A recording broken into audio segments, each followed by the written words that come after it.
The fitness industry is generally irresponsible when it comes to PEDs and women's health. I do think on the drug side of things, it is very cookie cutter. Tons of coaches have permanently ruined the long-term health of their female athletes by blasting them with high doses of substances they use on men. The biggest comment that I got out of the whole thing was my voice. That's where IFBB Bikini Pro Cory Hageman comes in. Sometimes you hear some guys maybe have had issues with their anger in the past. They take testosterone and it amplifies that a little bit. Does that happen to women? I think people are pretty surprised when I tell them I've been on TRT for like 2.5 years. You know, a lot of women end up losing their menstrual cycle when they get lean during prep. Should they be looking to get it back at a certain point? There's getting the period and then there's ovulating. Not ovulating, bad for you. It's bad for fertility. If you're a woman that competes in strength or physique sports and you want to learn how to tackle PEDs safely, this is the episode for you. Today is different. I apologize to all the fans, but we do have a female on the show today. Uh-oh.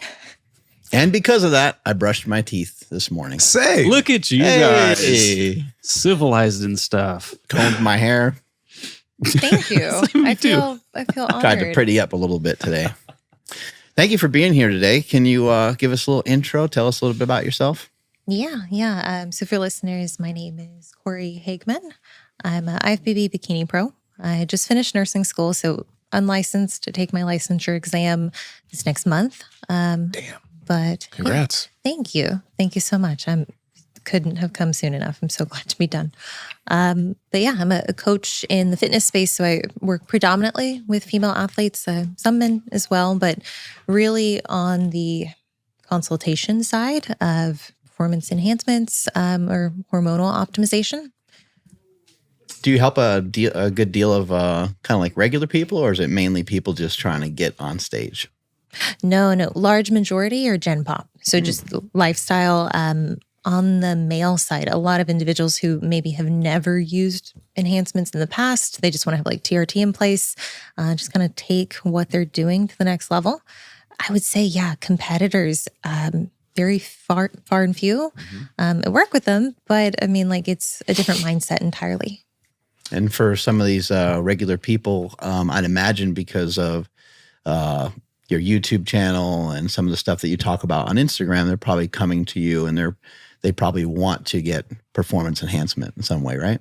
Oh, all the time. Yeah, they just want the source. Like, I mean, they're literally like, take my money. Where can I get drugs? Yeah. How do you kind of coach them through that? Like what are the next steps after that? You're like, yo, I got your hookup. Mark, do you want the source? Is that what you're asking? Yeah, please. Okay. Please let me know. Fountain of Trend. Where's the fountain of trend? All right, we'll talk later. Really, I mean, the starting point with someone who's looking to make that transition from, not being enhanced to being enhanced, it needs to come down to their needs. Yeah, I mean, like I want to identify if that's someone who, one, understands what they're asking. I mean, like, because I think a lot of people come into the space, they want to include something that, like we were talking about this morning, they think it's going to solve a problem that, frankly, like they can solve through behavior modification. They can change what they're currently doing with diet, with training. But this idea around, okay, I'm just going to put this drug in place, I don't know. They're kind of misguided to begin with. So one, educating them on here's the purpose of these drugs. So I mean, really two main purposes. It can help you lose fat and it can help you build muscle. Past that, I mean, sure, there's a few. We got HGH trend that are going to have like a multitude of effects. But really, when you get into anabolics, I mean, the purpose is to build muscle. So someone who comes to me, hey, I want to use Anavar in order to lose a little bit of fat. Our starting point is educating and helping them see that like that's not really in line with the goal. So if the goal is to lose fat, let's look at our other options. Cory, I'm curious about this because, there's a lot of people that want to compete. And one thing I've noticed, because my girlfriend, she's been competing for a long time, and she's told me kind of some horror stories she's heard from people heading with and working with certain coaches, where certain coaches just like, they'll start an athlete off, then they'll start having them do a ton of cardio, then they'll start having them getting on a bunch of drugs, an idea to try to get them a pro card. And they think that's the process, right? So what are the red flags that new bikini or wellness athletes need to be thinking about when they're going to look for a coach to work with? Because although this coach might get them a lot of pro cards, there's some people doing some fuck shit. You know what I mean? So what do they need to look out for? Fuck shit. Yes, that is the standard for today's coaching mills. I would call it Oh, that's a great coaching mills. Ooh, that's good. Yep. I mean, and now it's turned into not just producing pro cards, but now it's producing coaches under them to produce more pro cards. I mean, like, it's very pyramid-esque. Honestly, I think what you need to look out for, if the individual is just simply willing to take you on and put you on drugs, are they able to answer questions about the drugs? If you don't know why the drug's included, I mean, like that, it sounds really rudimentary, but have you asked like why this drug as opposed to another one? I mean, a lot of these things are being put in place with the intention that it's going to get you that pro card. It's being misused, though. I mean, like any anabolic in a fat loss phase, we're not really able to take advantage of what it's best at. It's best at building. But as a female athlete, you're still being exposed to the risk of virilization, which you only have so many cards in your lifetime that you get to play. And like, it's not like you have little, like, you know, like video games where you can see like your life bar. It's not like you can be like, oh, you got 8 more cycles left. Well, if you want to be a pro and you're planning on competing as a pro in multiple seasons, it's like, you're going to burn through those 8 cycles to get to the national stage to what? Get like 3rd, 4th place or get second call outs. So I kind of look at it like that. Like first identify, okay, what's the purpose of the drug? What's the long-term strategy? Is this like, I had a girl last week, she came to me, she's on SARMs indefinitely. Oh. Just supportive therapy of SARMs. I'm like, that I don't get that. That's another thing I've heard of. I've heard of a lot of coaches just putting women on SARMs, and I'm just like, what? Yeah. And what's the thought process behind that, if there is any? SARMs are easier, I think, to get into an athlete's hands because it's a lower barrier to entry. It's oral. So, I mean, like what you're going to find is that getting someone to take something that you can say, okay, just alongside your multivitamin every morning, you can even use words like precursor that ultimately misguide them, make them think, oh, it's just a fat burner. It's just a little. This isn't a steroid, right? And you're like, no, It's a fat burner. yeah, it's fine. Jesus. At high enough dosages, SARMs, they are no longer selective. So they're just as virilizing as anabolics. So that's one issue with that. Also, accuracy, highly in question. I mean, even in studies, we see that SARMs typically come back. It's not just like one type. It's not just ostarine. It's like a multitude of SARMs, if not other anabolics. So accuracy, okay, that's a big one. Then you look at the health impacts of SARMs. They have major impact on ALT, AST, so the liver enzymes. If you take someone, let's say even like a moderate dose of Anavar, you're going to see liver takes a hit. Okay, just the route of administration has to go through liver. Cool. You're going to see ALT, AST still likely sub 100. You're not going to see those numbers like in the 200, 300. Yeah. With SARMs, even at, let's just say a moderate dose, you can see levels quickly go into 300, 400, 500. I mean, at that point, I'm like, how is this even a discussion that we're saying, oh, this is okay, this is female friendly? It's like, yeah, but it's also putting you at serum levels that are reflective of liver failure. Did you say this woman's on SARMs for life? Why? SARMs for the course of working with this coach. Oh, like, okay. You're on SARMs for the remainder of our coaching term. Just indefinitely. Gotcha. Like there was no strategy. It wasn't a cycle. It was just like a warm up, right? Like, hey, you do this now and that's it until we're done. But the fun thing is about like SARMs and like the studies that people will point to, like, look, they obviously work. They were done with like 1 to 3 milligrams or something like that. And like entry dose for like almost anybody is like at least 20. Like that's what I was taking. And that just really wrecked me with ostarine. Like that destroyed my like labs and everything and had a pretty weird like rebound effect off of it. Definitely don't recommend it now. No good. Also, question about this, the Anavar, right? Because Anavar is one of those drugs that a lot of bikini athletes take. Because you mentioned the 8 cycle thing. Guys, that was the ginger ale. It's fucking coming up, baby. Virilization. How, like, what do women need to be paying attention to because like a lot of, coaches will just give them and say, get on this amount of Anavar. And they don't know what amount it's going to take until they start talking like that, right? What do they need to pay attention to? How much does it take? It's going to be highly individualized, but it's also going to depend on the compound itself. So, I mean, like you take someone who's on 5 milligrams of Anavar. Okay. They're on a short cycle, let's say 6 weeks. should they see signs of virilization? Well, no, they shouldn't. But if it's not Anavar, if it's something that is higher androgenic profile compared to an anabolic profile, like Menstrual, okay, you might see virilization happen sooner. Oh, you take something like, let's say, Primobolan, so also DHT derivative. Primo's highly faked. If it's not Primo, if it's testosterone at the dose that someone would be taking Primo at, you're for sure, almost absolutely, you're going to see virilization occur. So it really depends. Okay, if it's actually Anavar, what's the line in the sand that we say, okay, like you're really asking for these side effects? I mean, can you say that 10 milligrams, 15 milligrams, 20 milligrams, okay, this is the threshold for everyone? No. But the longer that you're exposed to these higher doses, the greater the chances. Anavar's thrown around a lot too because it's an oral, right? So the injection side of things, I think, is maybe a scary place for people to start. Do you think there's other things that people should be thinking about when they think about taking Anavar? Well, I mean, yeah, like the route of administration, like it being oral, sure, it's going to hit the liver. It's also going to have an effect on cholesterol.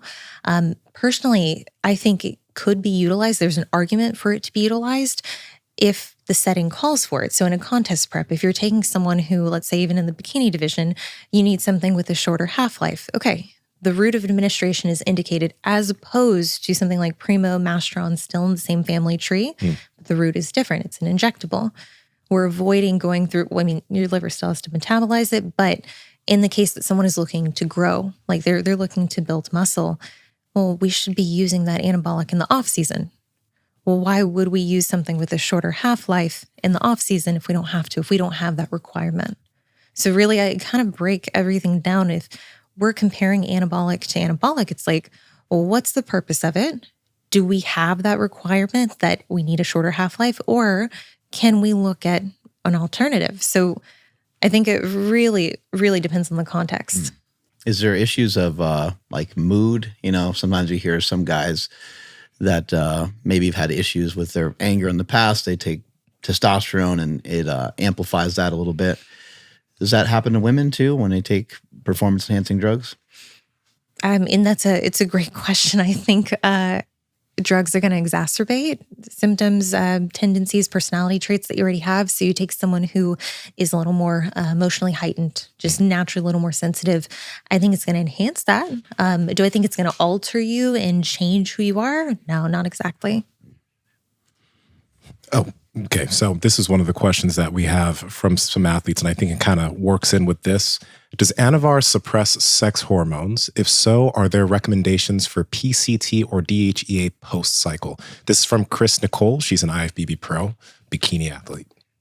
Yeah. So all anabolics are going to have suppressive effects on the HPO axis. So HPO versus HPA, we tend to see HPOs impacted by exogenous, so any kind of supplement put in place. Really, what this comes down to is you're signaling to your body that it doesn't need to produce these hormones, even though what you're putting in. So Anavar is going in, your body's like, cool, we can shut down. Ovaries don't need to work. Okay. Now, in terms of PCT, because HPO, HPA, they work on negative feedback mechanisms. Technically, it should turn back on, but it's going to turn back on, or it's going to return to the baseline in which you already were at, or in the case of someone, let's say, who's been on cycle for an extended period of time, or maybe they have hormonal birth control already in place, already getting a signal that they don't need to produce these hormones. Well, I could see where, and I see this often, where someone would be like, well, hey, I didn't PCT, and I think that's why these sex hormones aren't returning back to baseline. Well, is your baseline suppressed? Is your baseline already shitty? Okay, well, in that case, yeah, we probably aren't going to see those come back up. You know, it's really interesting because with the, I guess even the angle of understanding if an athlete's on birth control, when I hear a lot of coaches talk about this when they're giving prescriptions to their athletes on things that they should take, it's like there's a template of, okay, these girls take this much, and let's just, there's not this level of thought. And it's a scary thought that there's so many people working with coaches who are just feeding them drugs because it worked for another girl who's now a pro. Oh, absolutely. Yeah. I mean, I do think on the drug side of things, it is very cookie cutter. Yeah. And I'd like to believe in a lot of cases, this is not done out of malice. It's done out of ignorance. It's done out of maybe a fear of doing something incorrectly. But I think when it comes to looking at what the effects of these drugs are on females, I mean, like, we don't have a lot of room to fuck around and find out. I mean, like, you make a mistake and it's like, some of these are irreversible. Yeah. So let me ask you this too, real quick. If a coach is thinking about wanting to get a level of education to understand this stuff, because you can't just learn this in fucking the encyclopedia of steroids from Arnold or whatever. Like, I don't know. You can't learn this stuff easily. Who are some good resources like yourself? Like, where did you learn some of this stuff? How'd you learn it? Yeah. So my introduction into the enhancement side of things, after I turned pro, I mean, at that point I wasn't natural, which, like, I'm happy to get into. But at the time I was like, I know I'm not doing things completely optimally. I know that there's room for improvement. And if I'm going to be pursuing being a competitive pro, which, you know, that's always been a goal of mine, I want to know that if I'm taking any kind of risk, any degree of risk, that I'm not being reckless. I don't feel like you can really give informed consent if you're not informed. So post-season, I reached out to John Jewett. So individuals know he's owner of J3U. He has a platform where he does put out a lot of information regarding enhancements, diet, nutrition, prep design. So originally I reached out to him for assistance with my hormones because I knew at the time I was on DHEA. I'm like, hey, I have low test. I've had low test since I was, early 20s, whether I'm in prep, whether I'm, my fattest in off season, just not at a high training output. Those levels aren't really returning. For this prep, we put DHEA in place at a very high dose. Sure, it offered supportive help, but is that what I should be doing long-term? Is there an alternative? If I'm going to consider using enhancements, when would I be looking to do that? Worked with him more on a one-off basis for the consult. And then past that, he started helping me with training. I'd gone through J3U at that point, and he's like, okay, moving forward, here's what I would do. Really the next season I got into, I asked him, what are your thoughts on me self-coaching? Because historically I had been self-coached.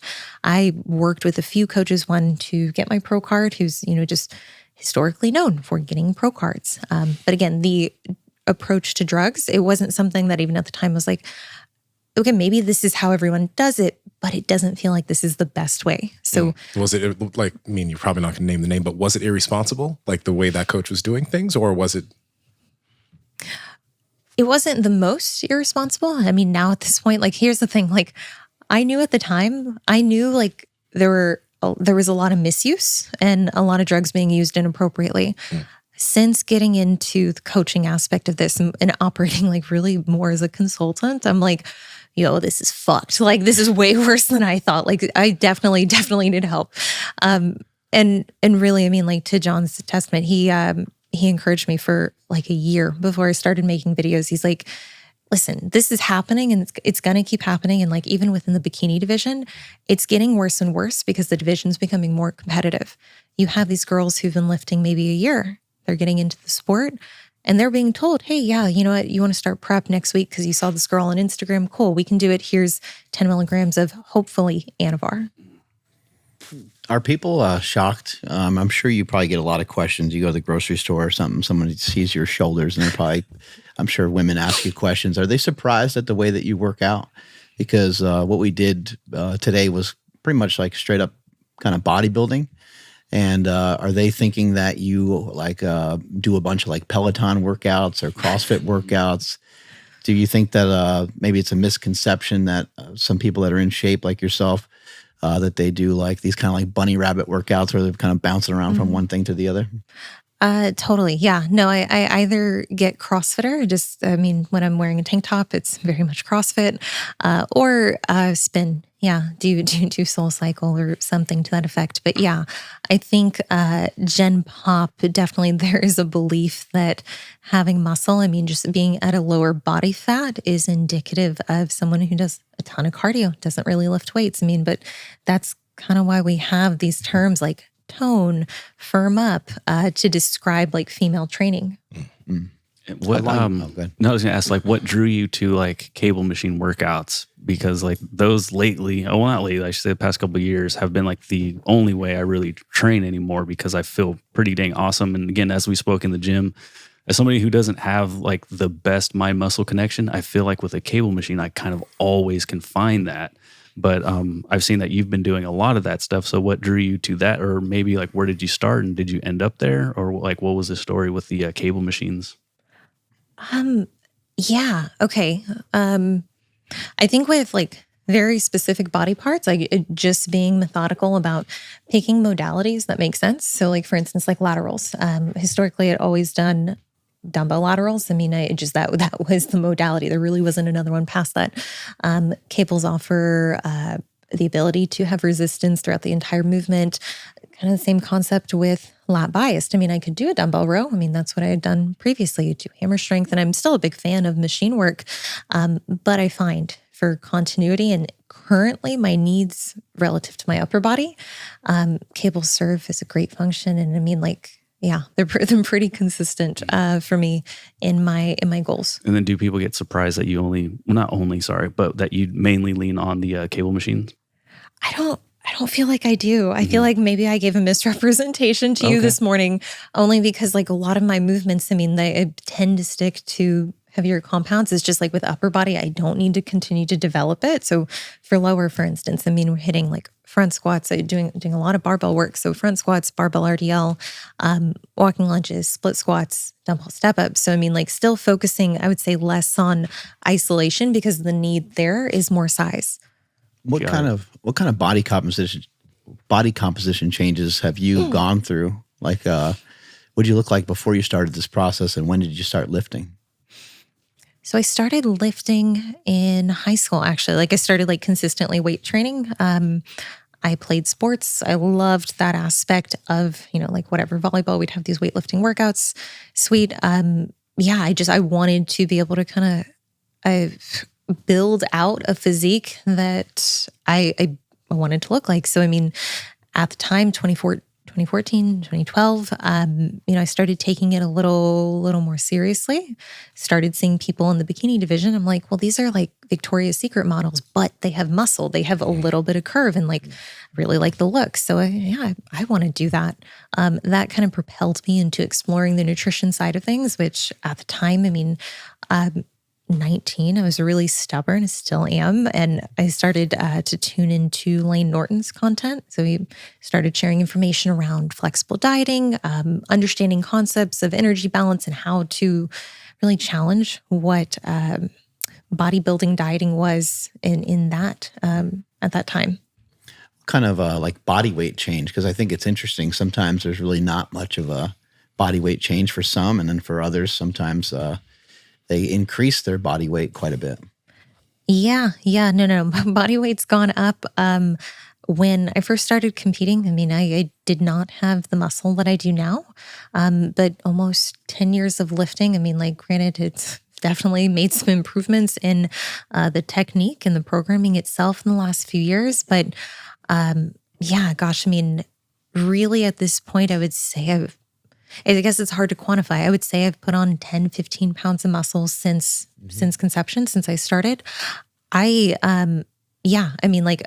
big portion of that was put on in the last 2 to 3 years though. Really? What changed in the last 2 to 3 years of your training? I stopped training shitty. Like I started training better, honestly. So wait, you got your pro card a while ago, right? Before these last 2 to 3 years, you got your pro card? 2021. I turned pro. Okay. Yeah. Wow. So that means that the physique you're going to come back to on the pro stage is going to be very different from the physique that you got your pro card with. Yes, that is the hope. I'm not, okay, so in bikini, you see a lot of girls, they'll compete back-to-back seasons. Hey, I don't know, maybe I'm doing it wrong, but I just, frankly, I want to look different next time I compete. I don't want to look the same. I just feel like it's a waste of time. It's so much work. And also it's hard. Okay. So I'd rather do this thing that's also hard, the building and dealing with the body dysmorphia. It's that's going to be hard, but I'm going to have to do it again if I didn't make any progress or if I didn't make enough progress. So, caveat, also my last season I did right before I started the clinical portion of nursing school because I'm listen, I don't know how hard this is going to be. Yeah. I'm told it's going to be hard. I probably won't get on stage until 2024 when I finish. So it worked out. The last season I made improvements in a year. Cool. But I knew at the time, I'm like, I'm not going to be as competitive as I'd like to be.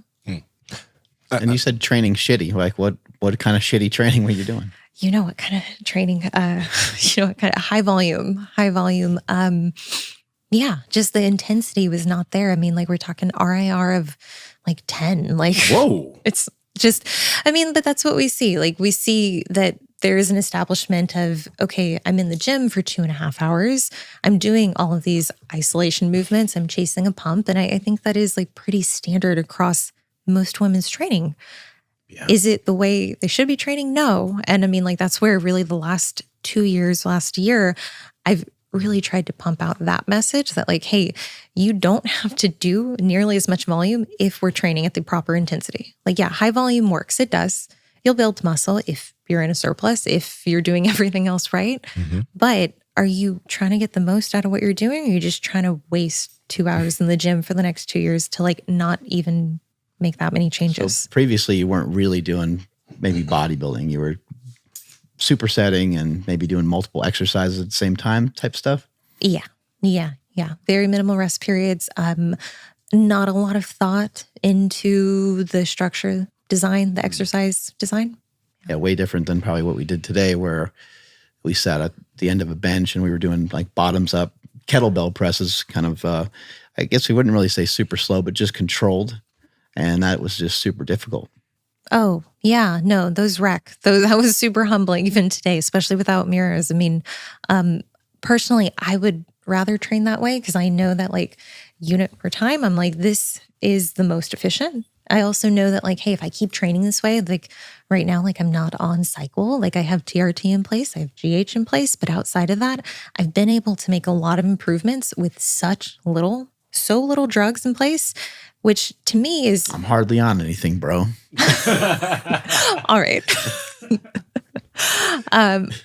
To me, it's more appealing because when you consider, and this is like the argument I'll make for people is like, okay, Anavar cycle is 6 to 8 weeks.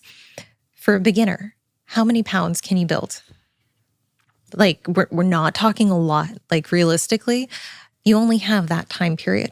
What, you're going to stay on it for 12 weeks, you're going to stay on it for 3 months. Like at that point, it's like, that's pretty reckless. Mm-hmm. So what's the alternative? Well, if you take something like TRT, like true TRT, not sports TRT, if you take that and like I'm on 0.5 milligram a day, so 3.5 a week, that puts me into like PCOS serum levels, okay?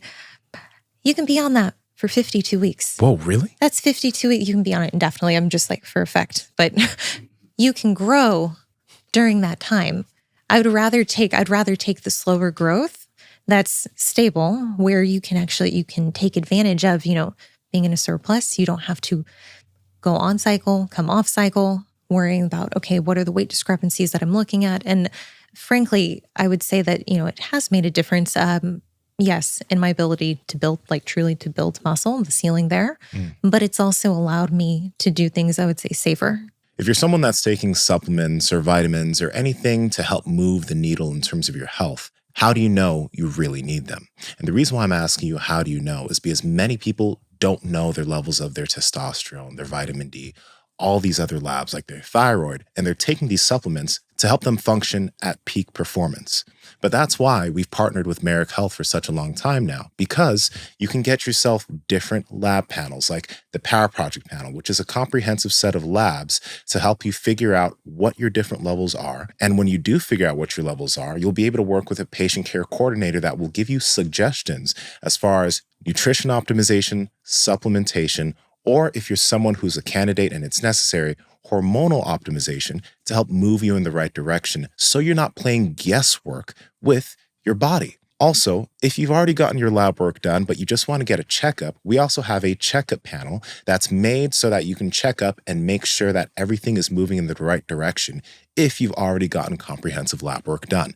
This is something super important that I've done for myself. I've had my mom work with Merrick. We've all worked with Merrick just to make sure that we're all moving in the right direction and we're not playing guesswork with our body. Andrew, how can they get it? Yes, that's over at merrickhealth.com/powerproject. And at checkout, enter promo code POWERPROJECT to save 10% off any one of these panels or any lab on the entire website. Links in the description as well as the podcast show notes.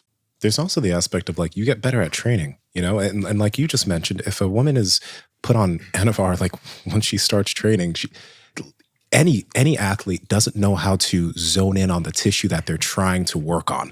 Like when you're doing those lat movements in the gym, a noob might just like pull in a weird way, and that noob now that's on Anavar that's not doing it correctly. It's like you're wasting your time.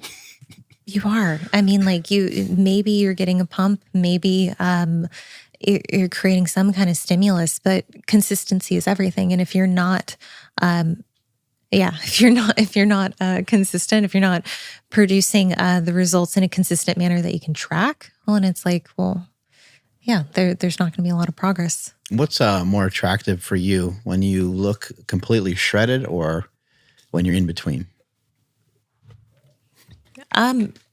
Listen, I'm sick. I like being low body fat. I want to be disgustingly lean. Like I can appreciate the look for what it takes to get there. Really, I mean, that's what it comes down to. I like this. It represents a lot of hard work. Yeah. And a lot of dedication. I mean, like, does it fit within the bikini criteria? No. Like, I mean, no. Tamara is like, "What? Who told you to show up like this?" I'm like, sorry. Were you too lean? Way too lean. Yeah. Which is like, that's for someone who's struggled with conditioning, who's told you have thick skin. It's like amazing. You could not compliment me harder right now. Like this feels so good. But you know, I definitely have come to appreciate when I'm not shredded. I still stay in pretty good shape. I like how I feel. I like being able to be strong and to train and to have continuity and energy levels. I mean, I can't do shit when I'm that lean. I'm useless. Like business definitely takes a hit. So it's like, yeah, there's a time and place, but when I can devote that kind of time, I'll get back to it. I wanted to ask you a quick question about when you were mentioning your shitty training before. You mentioned like the RIR of 10 and high volume. I want to know, do you still do like sets of 10 to 12 to 15, but like with an RIR 1 or 2, is that the difference? Or are you doing like sets of 3s and 5s? No. 10 is really realistically under that. And I mean, like, it's just, I don't think it's enough of a stimulus. Yeah. I can lift emotionally, and I can, you know, maybe I'm having a bad week and I'm like, yeah, you know what? I want to hit 8 reps. So, but also I recognize what it is. I'm like, this isn't as effective as like sticking to the program, you know? Yeah. So usually 10 to 15, that's around the range. I mean, depending, not all exercises are created equally. So it's like, consider SFR. And then from there, what are your needs? Like, are you plateaued? Are you still moving up in weight? Now, to add on to that real quick, now that when you mentioned the shitty volume, does that mean that before you were doing like sets of 20 and 25? It was like shit like that? Okay, this makes so much more sense now. It's just junk. It's just not very volume. And you do have to compensate, and I think realistically you can compensate and do that. Like I do like 12 working sets like for my lower workouts right now, and that's significantly less than I was doing before. After that, there's very little I can do. I mean, like, sure, we can throw in some isolation work, and that's pretty easy for anyone to do, even when they're tired. But if you were to continue to stack on exercise, like the quality is going to significantly be diminished. And real quick to mention to some people, RIR is reps in reserve. So that means when she said RIR of 10, that means when she was doing stuff, she could have done 10 more reps. And that means that you're not getting anywhere close to failure. So for anyone who doesn't know. Not even in the ballpark. Like And as we were talking in the gym, you nowadays mainly go to like a technical limit. Like your form starts to break down, you might hit an extra rep or 2, and then you call it, right? Yeah. So the marker that I like to use is a deceleration in velocity. We don't need it to be sticky. We don't need you to actually stop. If we're at that point, well, something on like squats, RDLs, you're probably going to be so fried going into those next movements. So I think like teaching the athletes, so for clients of mine, listeners, I'm like, look for that deceleration in velocity for like 1 or 2 reps. Sure, if you aren't skilled, like if you don't have that, if you can't identify what actual failure is, maybe you do push up a little past that, but contextually. From a form and technique perspective, it seems like you're really diligent with it, which, you know, I admire that, because that takes a lot of like stick-to-itiveness, you know, which is difficult for most people to do. A lot of restraint, a lot of inner dialogue of like, hey, what are we doing here? Are you trying to have fun, which it can be fun. It can, don't get me wrong, but like also we're doing this with a goal in sight, which is to build. And like I need that, I feel like I need that continuity, session to session, month to month, to objectively be able to say like, hey, this makes sense. Like you're not actually plateaued or you are. What are the different metrics that you look for as far as progress? Because a neuro lifter, when they think about progress, all they think about is, I want to do more weight. I want to lift more weight. But when you see a lot of experienced bikini athletes or athletes in general lift, sometimes they're not using the most weight, but they're still making progress. So what are the different metrics that you're paying attention for progress? So progressive overload. So I mean, like load is relative. If you're finding that you're able to work up to the upper end of the rep range, okay, that's progressive overload. Should we be throwing in additional working sets? No. That's a way to quickly accumulate volume. Now you go from 12, 15, 18. Okay, now you're at 20 working sets. How high is the quality really going to be? We can look at time under tension for something like laterals. I mean, realistically, you're not going to be making leaps and bounds in load. You're probably going to be at 10 pounds for like 5 years. Okay, like that's just the nature of it. Like, sorry to break it to you. Quality of the skill. Assuming that the skill isn't refined, so the technical movement, like a squat, are you able to stay in position? Are you able to, use the right levers? I would also say generally your ability to recover. So I mean, like there are some movements that, like I do these front foot elevated split squats, like contra loaded. They light me up. They're so good. They're my favorite. Like I mean, and seriously, for glute med, I didn't want to continue to do like 10 sets of abductions. Like, I mean, they're just boring. It's not fun. Started doing these. I need that 1.5 minute rest break in between. As you get better at the skill, as you get better at the weight, it's really easy to then cut down on the rest period to an extent. If you're still finding that like, hey, I'm not needing a 1 minute rest break or 30-second rest break, it's kind of like, well, what? Can you go up and wait then? Can you do more reps? There's another constraint we can look at. It's interesting how like vanilla, some of the stuff can be sometimes. It can seem like, it can seem super boring, but it's true and it's effective. The style of that bodybuilders have been using for a long time is super effective. And we know, there's so many people that are unhappy with the way that they're built at the moment. And they want to try to figure out a way to make these changes. And they kind of keep going from one thing to the next thing to the next thing. And it's like, it's your food. It's your food. It's your food. Over and over again, it's your diet. Almost anybody that you can kind of think of that's not unhappy with the way that they're built, you could go back, trace it back almost every single time to the diet, minus some people that might be, there's, I guess there are those exceptions to the rule, but the diet seems to be the biggest factor. How many times do you have to continue to share that with people that you're helping? It's constant. Even intelligent individuals, even individuals who are, intermediate, advanced, going back, I mean, Occam's razor, it's like usually the simplest thing. That's the explanation. When we look at diet, I mean, it's the one that's most accurately controlled. And personally, if someone is coming to me saying, I can't see the results that I'm after, typically just by looking at their diet without even having a dialogue, I can be like, this is the issue. Like, I mean, you know pretty upfront, like calories aren't being controlled, even if they think they are. And I think that's one area that a lot of people, I mean, you can believe you're in a deficit. It doesn't mean you're in a deficit. Have you run into some people that just like are legitimately stuck and you tried to help them a little bit and seems like they're tracking the calories, you guys calculated stuff, you're giving them advice and they're like legitimately are stuck, and then they like, are there people that have like, hormone issues or thyroid issues to where they're like actually literally more stuck than somebody else maybe? No, they're not. I'm sorry.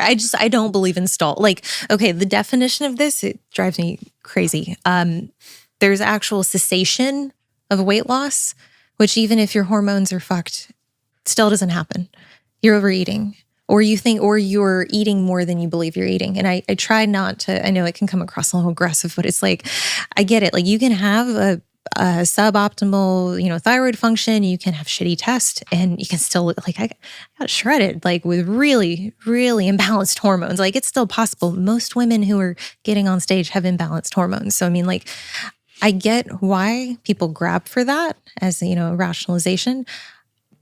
It doesn't exist, though. Sure, you have people who are at a higher who are predisposed to have a higher receptor activity, related to hunger hormone. And yes, that's something to take into consideration. There's also, that's the argument, nature versus nurture. Like, growing up, like, I was always like overfed, like intentionally. So, my hunger signaling is terrible. Like, I have a very, very high appetite. I was never like really given that example of like, oh no, you eat or you stop eating when you're full. So, like, I think a lot of people in our society and in the US, like, that's how they've been raised. So, like, is it wild to think that they're not able to control their appetite? Do we really think it's like an actual inability for these processes? No, like your body is going to regulate. It's constantly operating on a feedback loop. So do I think that there are things that make it harder? Sure. You have someone with PCOS who's, maybe less optimal blood glucose management. Sure. Still doesn't impede fat loss. So whenever someone's like, oh, I can't, I'm like, you can. We need to figure out the source. Like, what is the bottleneck here? Have you ever seen it be the case where somebody has to just do something a little bit more drastic than somebody else? So like, 500 calorie reduction, boom, works great for this person, but 500 calorie reduction for this other person isn't working well. And they have to maybe do some cardio or something in addition to that. So I think the deficit that we're creating, ultimately, I think that is going to spit out this rate of loss. Do I think the perception of it being more challenging exists? Yes, absolutely. And I think the way we create that deficit is largely going to dictate that perception. So I was that person who's like, yeah, like I'm a glutton. I'll run up cardio, the whole prep. We'll get to 2 hours before I drop calories. Like, really, like if given the choice, which I was given the choice every single week. Big mistake. I think a lot of people will pick that if they have, those behaviors and process where they prefer to have a higher food intake. I think there's an association with, I don't want to go, I don't want to go under this value, this 1,400, 1,300. The videos they had pulled up, that prep, I approached it differently because of the previous preps cardio being so high. And I was like, this is beating me up. This is way too fatiguing. It just also doesn't make sense. Like I dug this hole. Okay, now let's learn from the lesson.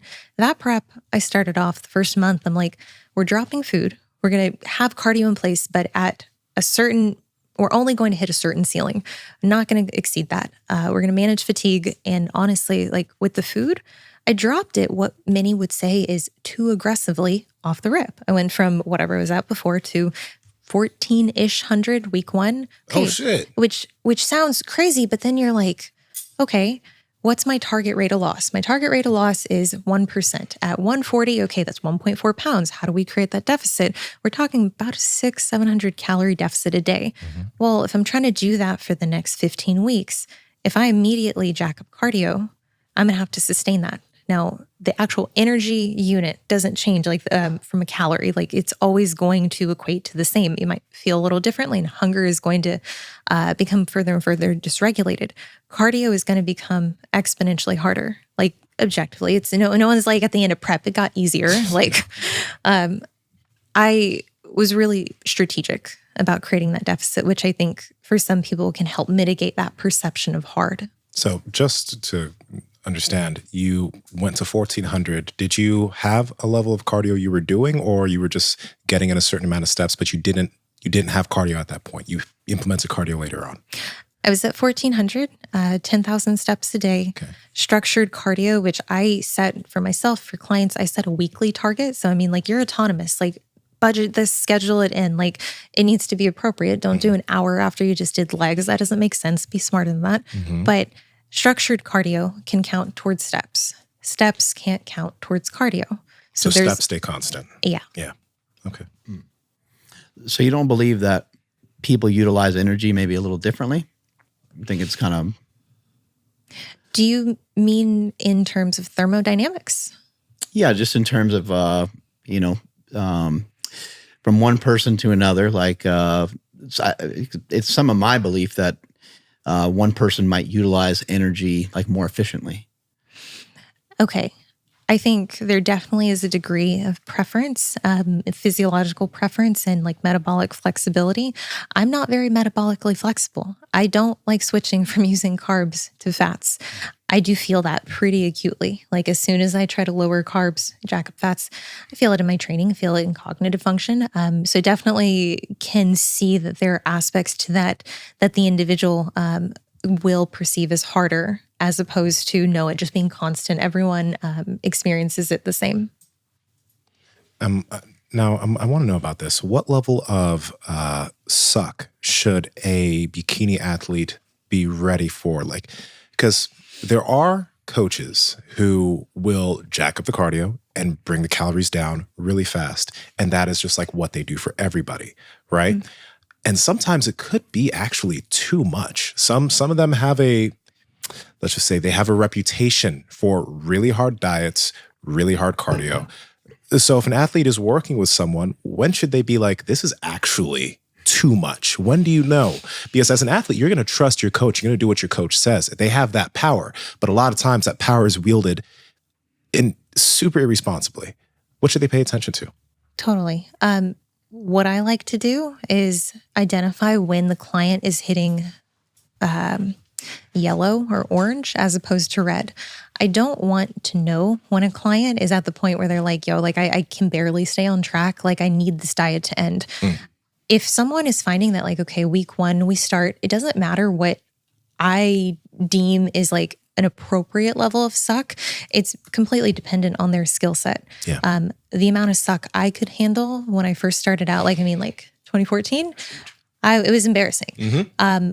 The last prep I did, I handled much more than even I thought I was capable of, and even compared to the one I did with the coach before, who was a completely different approach. I think I take ownership as a coach. Like, it's not my place to tell you if this is too hard. It is my place to help you develop the skill to handle harder. And I do take a lot of pride in that, because I think like the whole, if you can't handle it, like go work. Like, I just think that's such a cop out. That's just so lazy. Like at that point, it's like, okay, you can get someone to follow the plan, but the real coaching, like, isn't that kind of built into the name? Yeah. And this is one of so this is the amazing thing, I think, from what you said that I took, is that you have an open communication with your clients. Your clients feel comfortable telling you when they feel like shit. Whereas with some people, it's literally the coach's way, or you're a fucking weak client. You suck at this and you shouldn't be doing this if you can't do this cardio, girl. That's how they treat it. It's an abusive relationship for sure. Like, yeah. It's very problematic. But here's the other side of this. I'm not someone who, with a coach, it's going to take a lot of time for me to develop that trust, even past hiring them. I expect, knowing that's how I am, I expect people who come to me, they might like me, they might trust what I put out on the internet, they might trust my methodology, but I don't expect them to feel comfortable sharing things that are very vulnerable and personal to them, such as non-compliance, non-adherence. I don't expect them to even have the self-awareness to understand that this is relevant to share. So therefore, I'm prompting them for that information, and I'm telling them up front, like, I do these free calls, but point blank, I'm doing it so I know if we're not a good fit before you give me money. I don't trying to keep churn rate low. If they are someone that's like, hey, you know what, I'm coming from a relationship where non-adherence was met with negativity, I have to know that person is probably going to take additional prompting.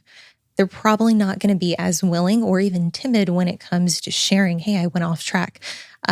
Me taking that first step, letting them know like, hey, this is not about judging you. It's about helping you. I can only help you if I know the information, if I know what's going on. If I don't know what's going on, you're on your own, really, in terms of corrective behavior. What about like diet tricks? You get into the teeth of your cut and you're just kind of dying. You have any tricks? Do you have anything that you like to do to like waste time? Like, do you read more? Or do you watch more movies or something? Gosh, it's such a good question. I'm trying to think back. I'm sure at the time I was. You're pretty self-consumed with all the posing and all the different things that you're responsible for. Honestly, honestly, I really just leaned into additional fatigue. So I had like the leg squeezers, those. Oh, I yeah, mean, like I was like round the clock, like leg Normatec. squeezers. Yeah. Theragun, power. Like I don't know. I mean, like recovery tools. I remember my last prep, I was like just using them as coping mechanisms. Like, I don't know. That's a luxury. I know that's not something a lot of people might have access to or be able to do that way. Yeah. Fatigue management though. I mean, like that ultimately, and truly like not hyper focusing on what, not saying disassociate. Yeah, you're going to have to do that to some extent. I'm not convincing myself. But prep is a time that you need to have the ability. You're like, I'm going to get through everybody else. I'm going all in on this. You have to be able to compartmentalize and at least know that like, hey, okay, let me take a step back. It's uncomfortable being hungry, and you're only going to be hungrier if you continue to be upset that you're hungry. So at least acceptance in the fact that like, this is what I signed up for. This will end. This is so temporary. It only exists in my brain. That's the only place it exists. It's only for a few months. Yeah. just get really, get really good at that part. It's unhealthy. I know. That's why we take the long off seasons in between. Just kind of look at the clock and you're like, I'm just going to go to bed because I'm starving. The gymnastics that goes on for a competitor is so funny. For example, like my girl had her last prep, and every now and then she'd smoke, and I'd be like, "How are you not eating a lot?" Because when I smoke, I get hungry, right?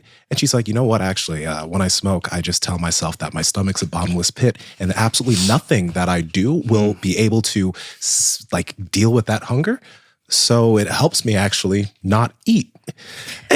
Same. Like, you too? Oh no, I was like, this is your gift to you, and you're only going to get to smoke if you don't eat. If you start eating, you get the gift. You can't use this as a tool. So figure it out. Wow, that's mental gymnastics. Yeah, just around the clock. When you get down like that shredded and like that low of calories, and Mark just said like, oh, I'm just going to go to sleep because I can't eat. But you kind of get in that fight or flight mode where you can't fall asleep. So how do you handle that? I think this is, I don't know. Are y'all familiar with like inner child work, like relative to like CPT a little bit? Explain to us in a basic way. Yeah. Condensed into, hey, these are the impulses that you're having. This is what you want in the moment. You're hungry. Okay. You want to eat. You to you. I say this all the time. Me to me. I'm like, yeah, I get it. I know you want to eat. I know that this show matters a lot to you. And if you do eat, which like, fuck, you can do it. You can go eat. If you do that, tomorrow there's more makeup work. There's consequences to that. Decide, what do you want to do? Is that inner child work? Kind of, sort of, adjacent? Yeah. I like what you said about what Sam said. And that's the way that I think a lot is I'm like, if I eat, it's just not going to do anything. Like it's really not. Unless I'm going to eat, then I'll just fuck shit up. Yeah. Yeah. Honestly, yeah. I mean, I think wrapping my mind around it's not necessarily the lack of food in this moment. It's the body fat percentage that I'm at. That is what's causing this feeling. And I mean, for me, it feels like you're high. You can't end the high until you gain body fat. So arguing with myself that like, this is not due to not having food in your stomach. If it was, it would be a matter of putting food in your stomach. You wouldn't feel this way. But you're going to feel this way. You're going to want it. You would binge on 99.1 right now. Like, come on. Like that is not hunger. That is like just sadness. All the rice cakes. Oh God. What's mom and dad think of this bodybuilding stuff? They're very supportive of what I do. I think they know how hard I am on myself, and I have very high standards. They try to respect that while balancing it with, encouraging me. Like, hey, like you're doing great already. Which is nice. It's nice to hear. I know a lot of people don't have that. Honestly, though, I mean this like with respect. Like my opinion of how well I'm doing and what I want to do is ultimately what matters most to me. Like if I hit that standard or not. So I mean, with or without that kind of support, like yeah, it would be nice. It's appreciated. I'm grateful for it. But I think oftentimes they worry. They worry because it is extreme, and they know that that bar continues to rise as I get more competitive, as I do this longer. Why does she want to be different? Why does she want to keep changing herself? Yeah. She's perfect the way she is. Totally. Yeah. Right? It's like, it's okay. This is just, it's a defect I have. So, but yeah. Cory, how did you, I don't even know if you ever were in the cycle, but you see a lot of competitors, men and women, they get in the cycle of, I need to be on stage. They do their first show, then they go their off season, they're like, I can't do this. Then they compete again real quick. They come to the stage with either the same body or the worst body. And then they come out, but they go right back in. And then you see these competitors that look the same over time and you think to yourself, why? Right? But you just took this great off season. So what's your advice to competitors who need to have an extended off season, but they keep competing? Sometimes even their coach wants them to compete again super soon. Sometimes coaches do that. Yeah. For me, it's more important. The outcome I'm really detached from. I've collectively had very objective success on stage. I'm very proud of what I've done on my resume for competing. If that mattered more to me, I probably wouldn't keep doing it. I do it because I enjoy the process. And part of that process is really becoming the person that I need to become in order to perform better objectively. But I don't think I can do that just through means of being catabolic, just through means of fat loss, which is the only thing that we're really doing in prep. Prep is a very simple process for me. Like it just, when I compare it to what's required, like what on a day-to-day, what are tasks and off-season versus prep, prep's easy. It's simple. You just don't do the thing that you want to do. You want to eat, you don't do that. And then you train and you do the cardio. Training is hard. And that's when you're going to make the changes. That's not really going to happen during a prep. So, I mean, my advice to someone is like, hey, if your goal, like really be specific in the goal. Is the goal just to do better at a show, or is it to make changes in your physique? Because you can get lucky and you can go to a show that's not very competitive. And we have like 90 bikini competitions a year. Like you just pick one that has like 3 shows that week and I don't know, roll the dice. Yeah. I care more about making myself proud and like knowing at the end of the day that like, oh, like you built this, like that's the closest thing I can get to feeling like I created something. I'm like, yeah, that wasn't there last time. Yeah. That's so much more rewarding. That only happens outside of a prep. A constant thing that's been beneficial for all of our health has been intaking enough protein, but also intaking quality protein. And that's why we've been partnering with Good Life Proteins for years now. Good Life not only sells Piedmontese beef, which is our favorite beef, and the main reason why it's our favorite is because they have cuts of meat that have higher fat content, like their ribeyes and their chuck eyes, but they also have cuts of meat like their flat iron. Andrew, what's the macros on the flat iron? Yeah, dude. So the flat iron has 23 grams of protein, only 2 grams of fat. But check this out. Their grass-fed sirloin essentially has no fat and 27 grams of protein. There we go. So whether you're dieting and you want lower fat cuts or higher fat cuts, that's there. But you can also get yourself chicken. You can get yourself fish. You can get yourself scallops. You can get yourself all types of different meats. And I really suggest going to Good Life and venturing in and maybe playing around with your proteins. I mean, going back to the red meat, there's picanha. There's all kinds of stuff. Chorizo sausage. There's maple bacon. That stuff's incredible. The maple bacon is so good. Maple bacon's really good. Yo, my girl put those in these bell peppers with a steak and chicken. And oh my God, it was so good. But either way, guys, protein is essential. And the Good Life is the place where you can get all of your high quality proteins. So Andrew, how can they get it? Yes, you can head over to goodlifeproteins.com and enter promo code POWERPROJECT to save 20% off your entire order. Links in the description as well as the podcast show notes. I can hear like an athlete telling themselves though, well, I see a lot of pros compete every single year. This pro I know, she competes every single year at the Olympia. I've never seen her not get on the stage. So if she competes every year, I need to compete every year. Do you look like her? I don't know. I don't mean to be a dick. I'm sorry. No, that's it's real. Just like, but that's what I would tell myself. I've had these conversations with myself where I've been like, oh, should I get back on stage? I don't look like any of the pros. Are you kidding me? They squash me. They're so much bigger. They have so much more muscle. Like, no, there's still shit to do off stage. There's still practice to be done. Like I'm not there yet. I'm close, but I think being able to be radically honest with yourself about where you stack up without being like punitive. It's like, yeah, I need more muscle to have that be a better outcome than it would be currently. That girl might be better fit. Maybe she's a little further ahead than me from a muscularity standpoint. Yeah, you can't just test yourself all the time. You have to actually be practicing, right? Yeah, absolutely. You have to be doing your homework. It sounds like to me, some of the information that you've been sharing with us so far, it sounds like you're big into reading. Am I right? No? Nope. I'm not. Sounds No, like you've developed some pretty cool philosophy around the practice that you're doing. Thank you. I do. I place a lot of value in individuals who are further ahead than me in all aspects of life. Not just in sports. Sports to me is a very small part of my identity of who I am, of the person I am. So I do. I guess I should re-answer that. It's not necessarily like it's reading the format. Like I love audiobooks. So I mean, like typically it is a lot of videos, TED Talks, things like that. But yeah, The Power Project. It's okay. You can say it. No, you don't even know how long I've been listening to both of y'all, and now I'm here. Like I'm such a stan right now. Like this is amazing. It's great to have you here. So how about, we hear stuff like, oh, if we eliminated all the PEDs, the top bodybuilders would find themselves back at the top because of work ethic and genetics and whatever it may be.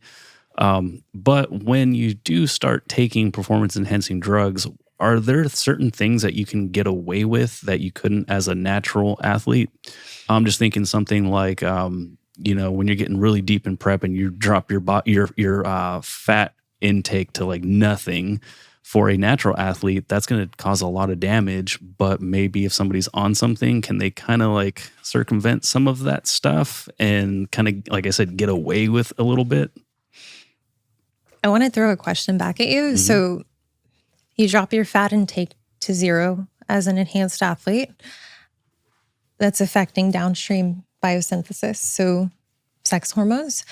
Unless you have those in place, I mean, really, I guess the question would be, how would an enhanced athlete circumvent what a natural athlete is going to experience, right? Because like an anabolic, it's having those same suppressive effects, right?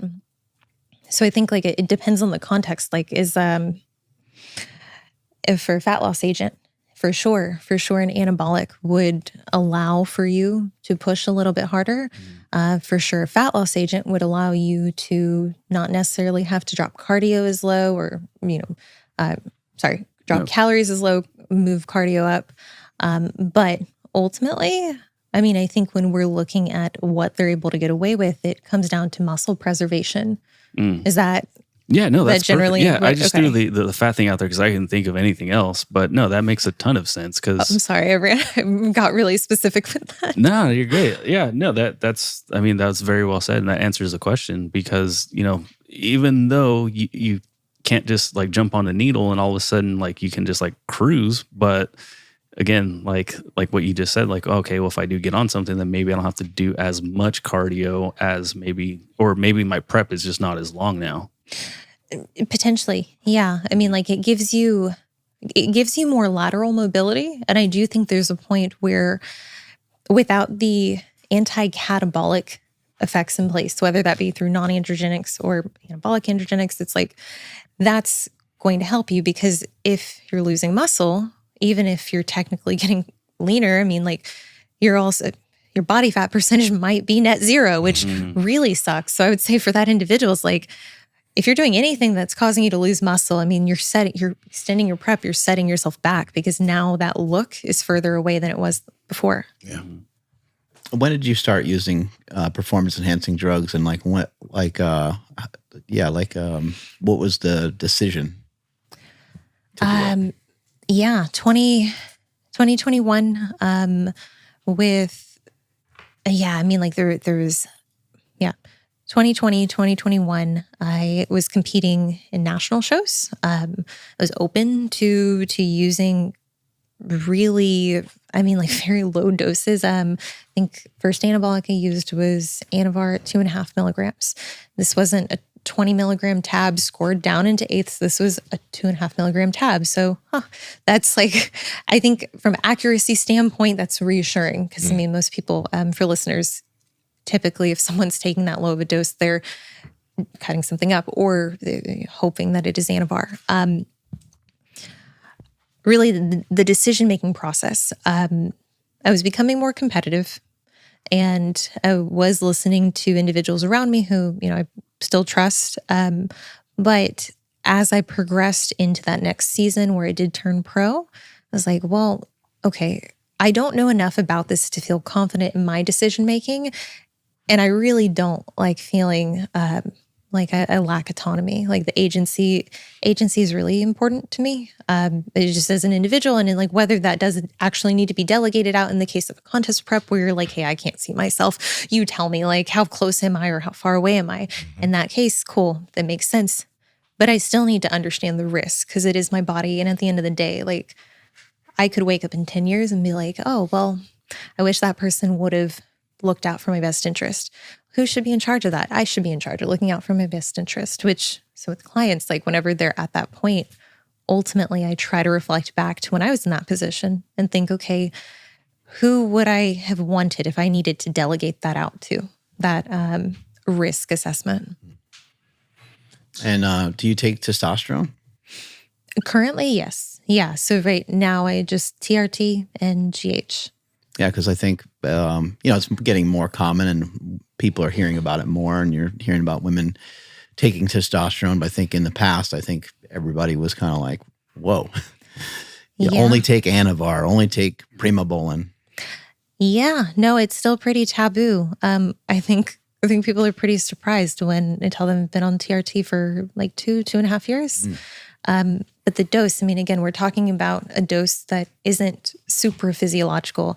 It's putting me in a position where I have normal high test levels. I mean, when you look at like Olympic female athletes, some of them naturally are sitting in that upwards of 90 nanogram per deciliter range. I mean, we do know transgender community, like thanks to that subgroup, we have studies, extremely well-designed studies that show past 100 nanograms per deciliter, that's when potentially androgenic side effects can occur. That's literally the invert. That's what like our female physique athletes, that's like literally what we're looking for in terms of understanding anabolics. So from what you've learned and your experience and obviously the experience you've seen with other people, there is a dosage.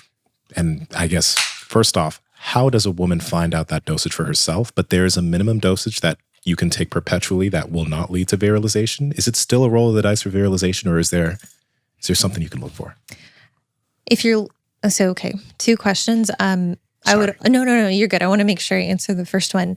I would always titrate up, not down, because 3.5 milligrams a week, that's what I take. You can go lower technically, but like that dose for most people is going to put them in a good range without superseding 100 nanograms per deciliter. Is this a shot? Oh, yeah. It's subcutaneous. Okay, because I'm just thinking like the amount of milligrams you're saying is just so tiny, so I don't know. Yeah. No. If you try to draw it up from male TRT dosed bottles, like good luck. Like it's just, you're going to lose some air in there too. It's going to be really inaccurate. So one of the issues I have, which we were talking about with like clinics and stuff, is that they're missing out on so much money. I don't think they realize it. And I'm like, Jesus Christ, like, please, will someone partner with me who has 10 milligram per ml bottle concentrations for women? Because like that, there's a need for that. Like, hey, Merrick, let's figure something out here. Like, stop putting women on. I got to send him to Brigham because Brigham Bueller has his own pharmaceutical company. He'll actually literally make it for you. I mean, that honestly, and Merrick can still use it. Cheers. Yeah.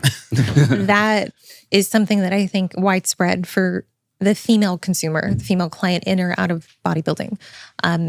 That's one of the biggest hurdles with TRT. And I'm theorizing, I think one of the reasons they're putting women on higher doses of TRT is literally the concentration. They're just like, well, this is already like 0.05 mLs from a 250 milligram per ml bottle. That's actually how Anavar became super popular, because Anavar, what used to be in 2.5 milligram dosages a long ass time ago. And that's why everybody thought it was safe.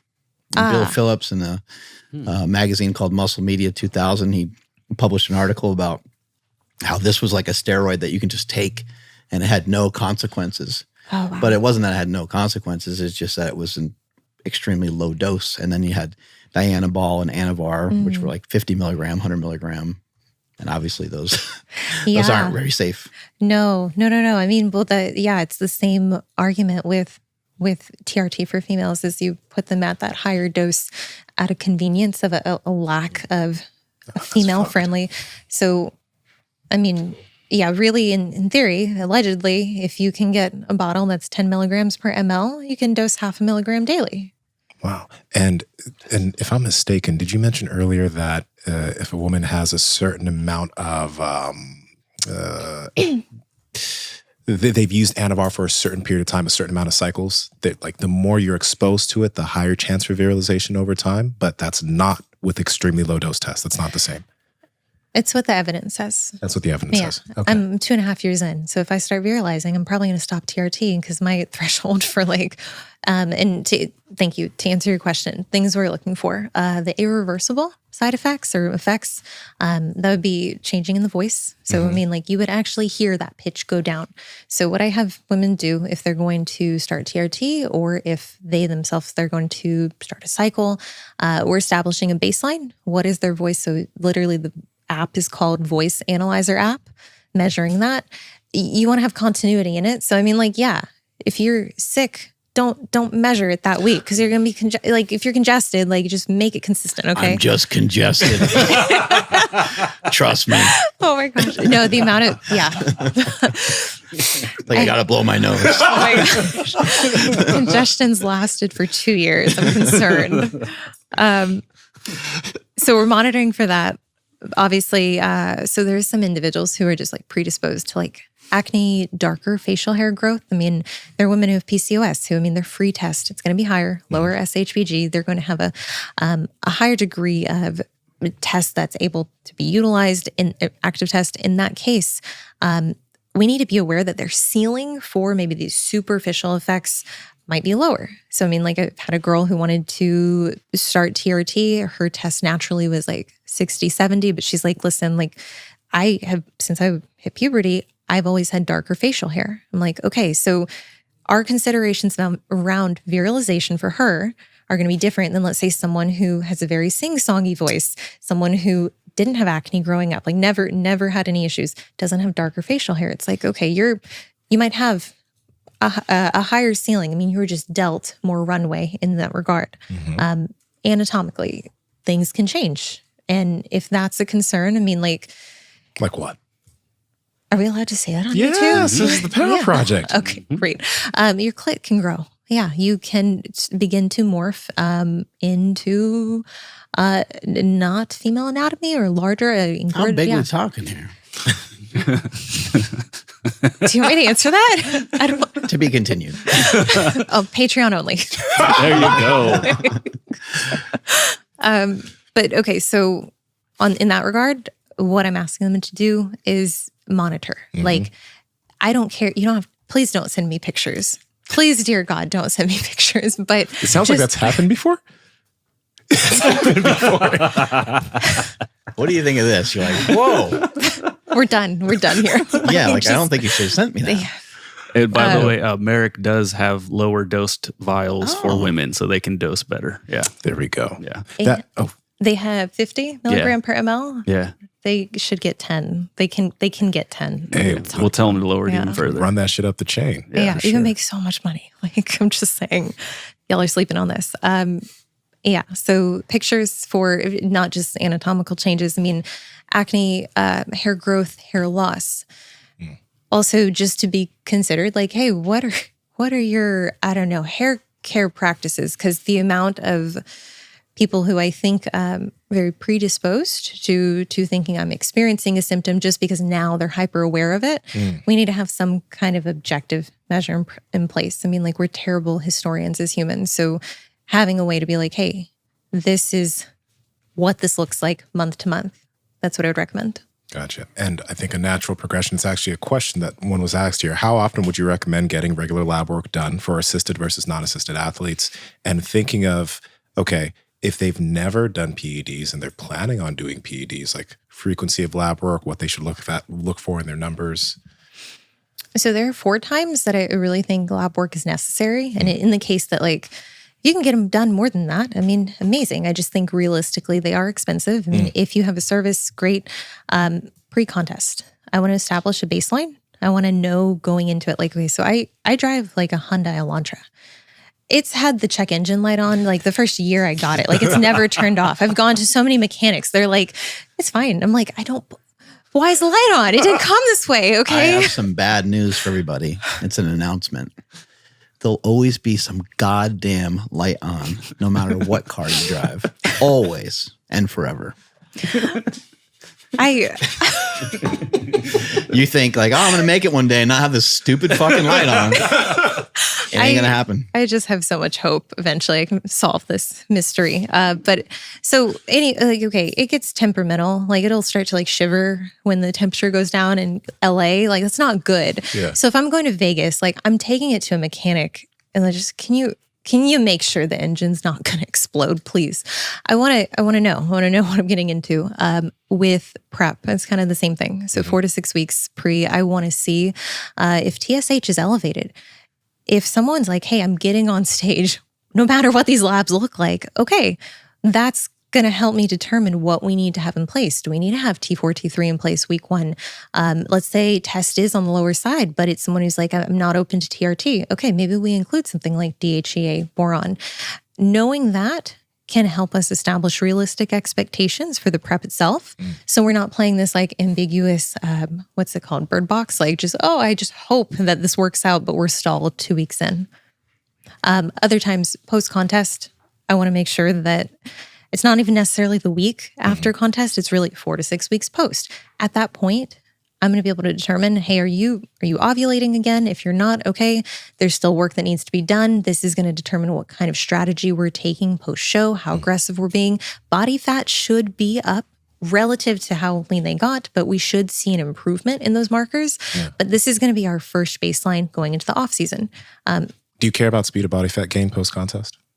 Yeah. Okay. We want a higher P ratio of muscle to fat, but realistically, how much muscle you're going to gain when you're in that non-productive state. So would I like to see body fat come back up in a systematic way? Of course, depending on what the athlete can actually handle. I mean, that matters a lot to me too. Yeah. I'm not going...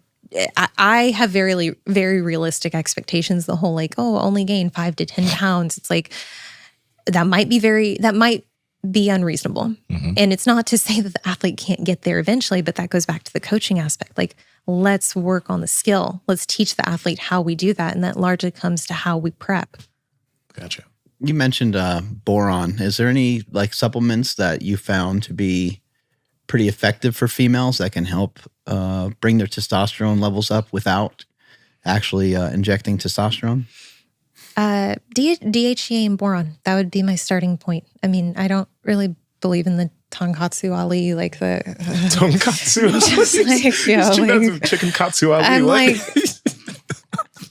sure, maybe you do that with the sunlight and I don't know, something happens, but like DHEA and boron, like I have a graph. I was just used it on my webinar, like biosynthesis, like it's up the chain. So I mean, boron will also lower inflammatory markers, which can raise free test. So it seems to be relatively safe to take, just right, like as a supplement. Period. Boron, yes. DHEA, the considerations to make is if you have someone who's not ovulating and their progesterone is not coming up. DHEA is nonspecific, so it's going to cause a rise in testosterone, estradiol, maybe progesterone, maybe probably not. Actually, I mean, thinking about like how that process happens, you take someone whose estradiol is already within range, but their progesterone is not coming up because they're not having an ovulatory cycle. Now they have unopposed estrogen. Now that's going to present from a physique standpoint as estrogen dominance. It's also not great because it's either endometrial or uterine cancer. There's a specific reproductive cancer that's associated with unopposed estrogen. So even though technically you could be in a great range for your body and what feels good for you, having that DHEA in place could raise it to a point where now those symptoms present. I hear a lot of women talk about losing their hair. Do you have any information on that?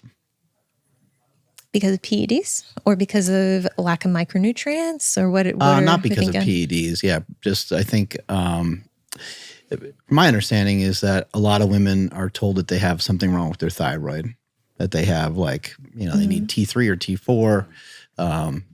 In some cases, I think some people have Hashimoto's and different things like that. But it's just something common that I hear, and I don't have enough information. I haven't asked a lot more questions, but I've just relatives and friends and stuff like that.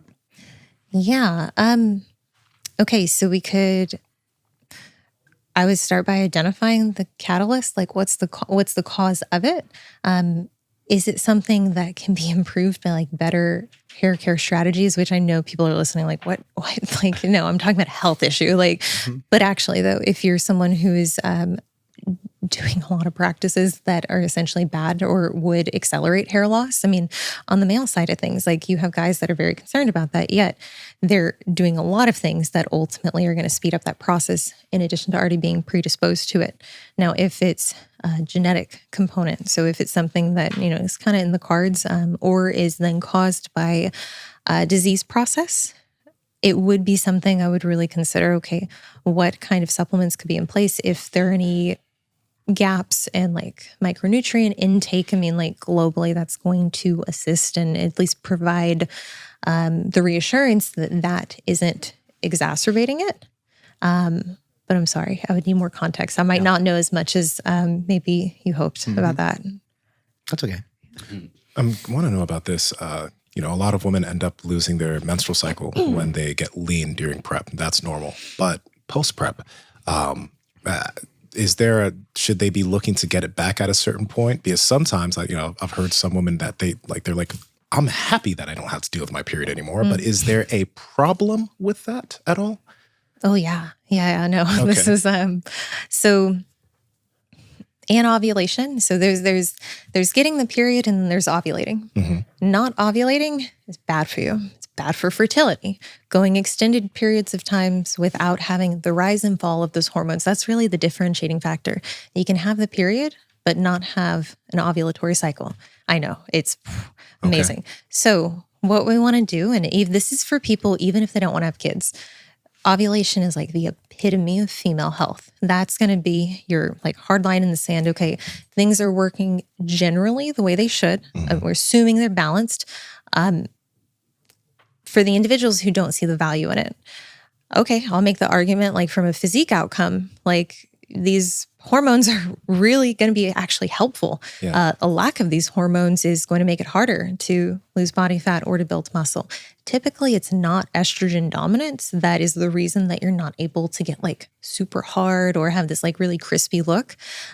Usually other things. And having the presence of estrogen, having a normal rise in estrogen is actually necessary for the conversion of GH to IGF-1. So it's whatever way the person's oh, I need to build muscle. It's okay, well then we need your cycle back, but we need a quality cycle. We need to see those spikes when it's appropriate. Now, when we're talking about during a prep, calibrating expectations, everyone's threshold for which they'll lose their period or lose ovulation, it's completely dependent on that individual. So I think Mark and I were speaking about it this morning, maybe about growing up, their parents who were very strict and the kid would get a B- on an exam, they take away the keys and be no, you're grounded, you're not doing anything. Your body has an internal regulator, a parent, that's essentially going to decide at this point, no, we're shutting it down. You can't even take care of yourself. Why am I giving you the ability to have a baby? Then you have other kids who they get away with hell. They come home drunk, late, whatever. They don't go to school. It's not an African parent. It's not an African kid right there. Shit. That individual, we would say, is built for the sport. They can sit probably at a lower body fat year round. They can go through multiple preps and they're still going to have that reoccurring ovulation. So that's where understanding what your profile is, what cards you were dealt, and then understanding really how to play them. That person who's not as resilient, for them, yeah, you might need to take longer and you should anticipate needing a longer time to get that cycle back. I know everybody's different, but for an athlete, if they've been off of prep for a while and they've gained some body fat back and they still don't have their period, what should be being thought about? I mean, maybe you have to look at their blood work or whatever, but what should they be thinking about? So the 3 primary causes for someone being anovulatory, and these are just 3 that like I see a lot of. There are more for sure. REDS, so relative energy deficiency in sport, essentially perma-dieting. Dieting too long, your parents take away the keys, cool. Hormonal birth control, menopause.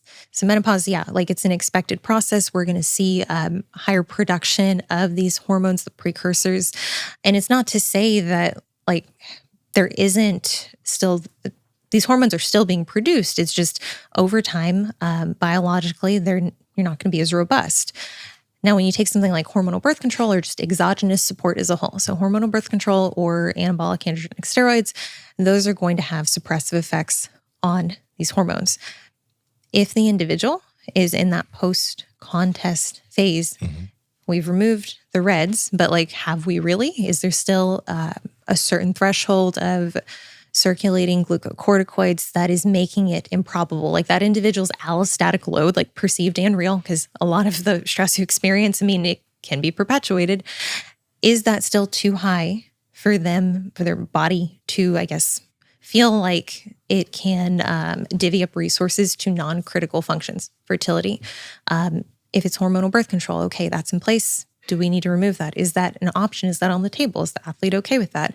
The anabolic.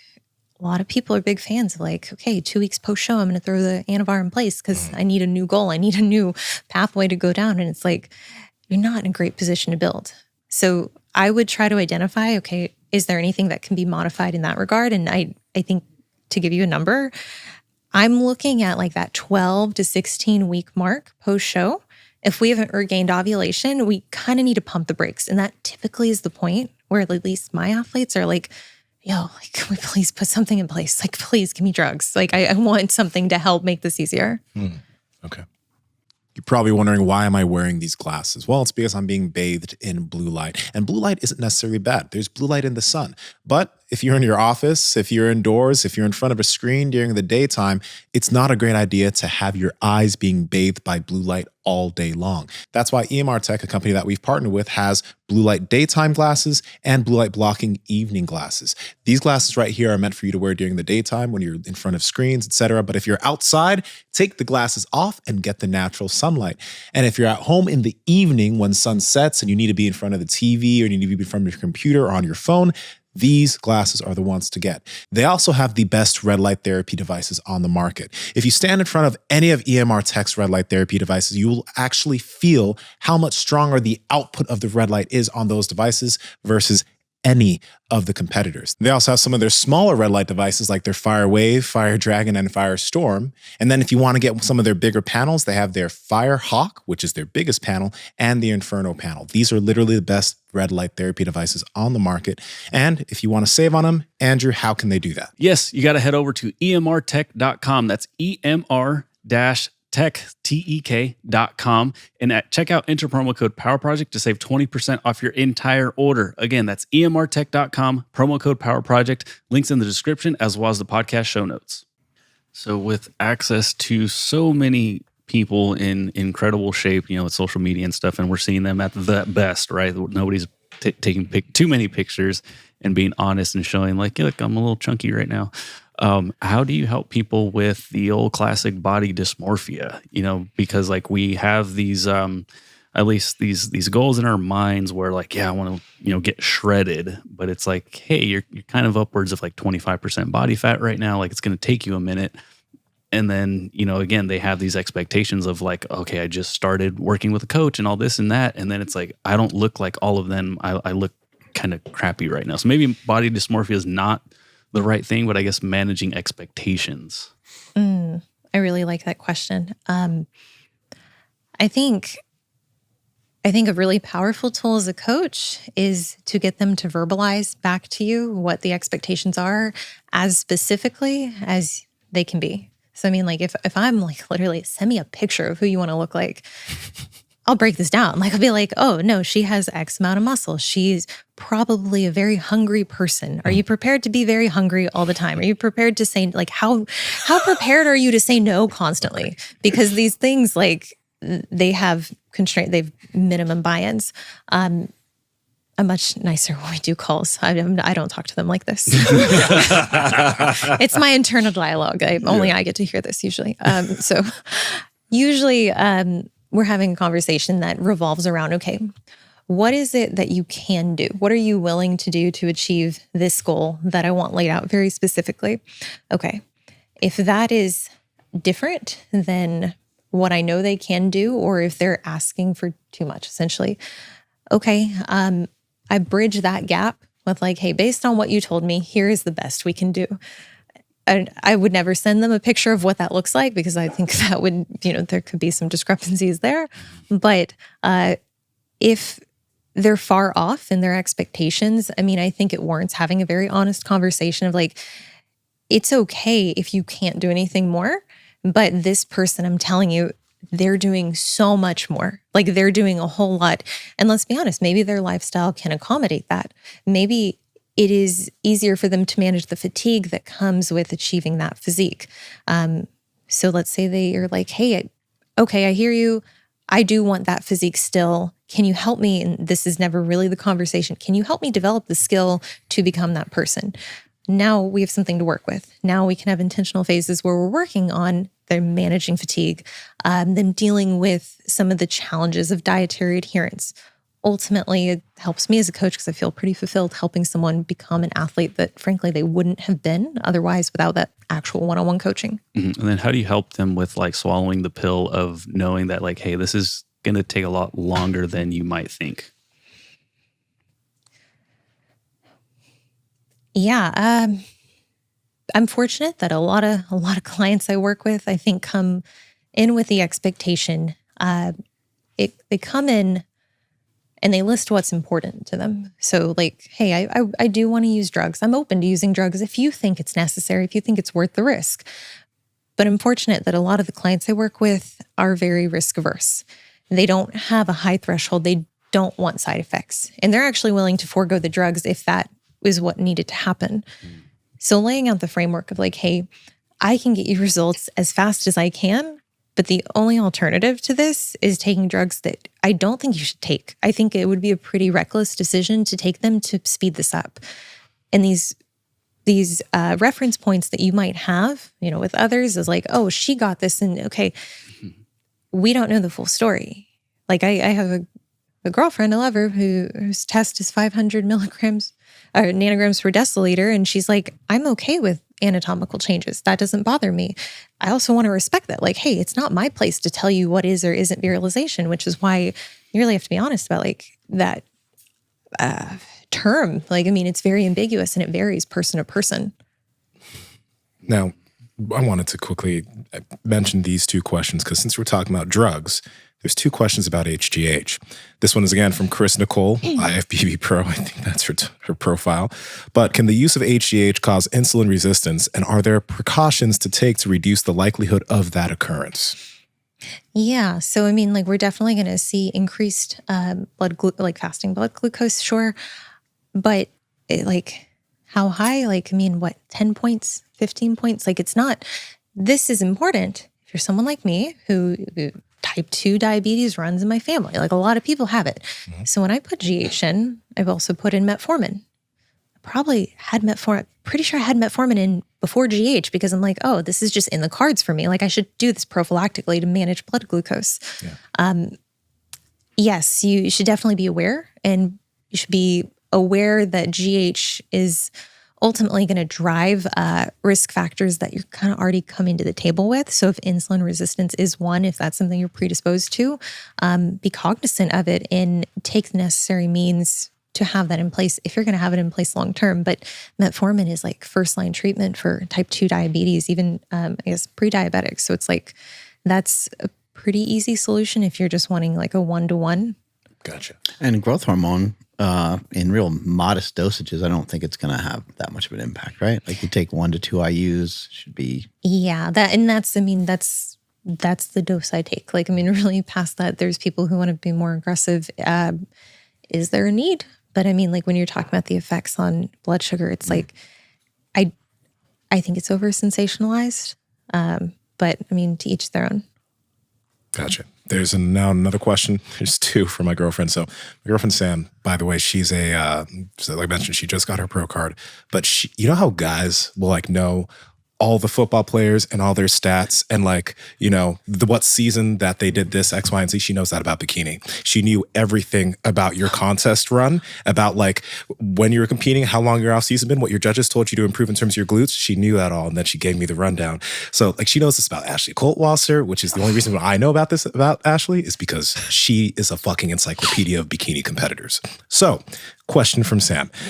What was competing at the Mile High for your pro debut a strategic move to see how you stacked up against Ashley Coltwasser? Or did you realize she competed at that show annually at that point? I need to meet your girlfriend. I like You her. will. She that's such a good question. Damn. know, right? So yeah, that was 4 weeks after I turned pro. I won the overall at Junior USA's.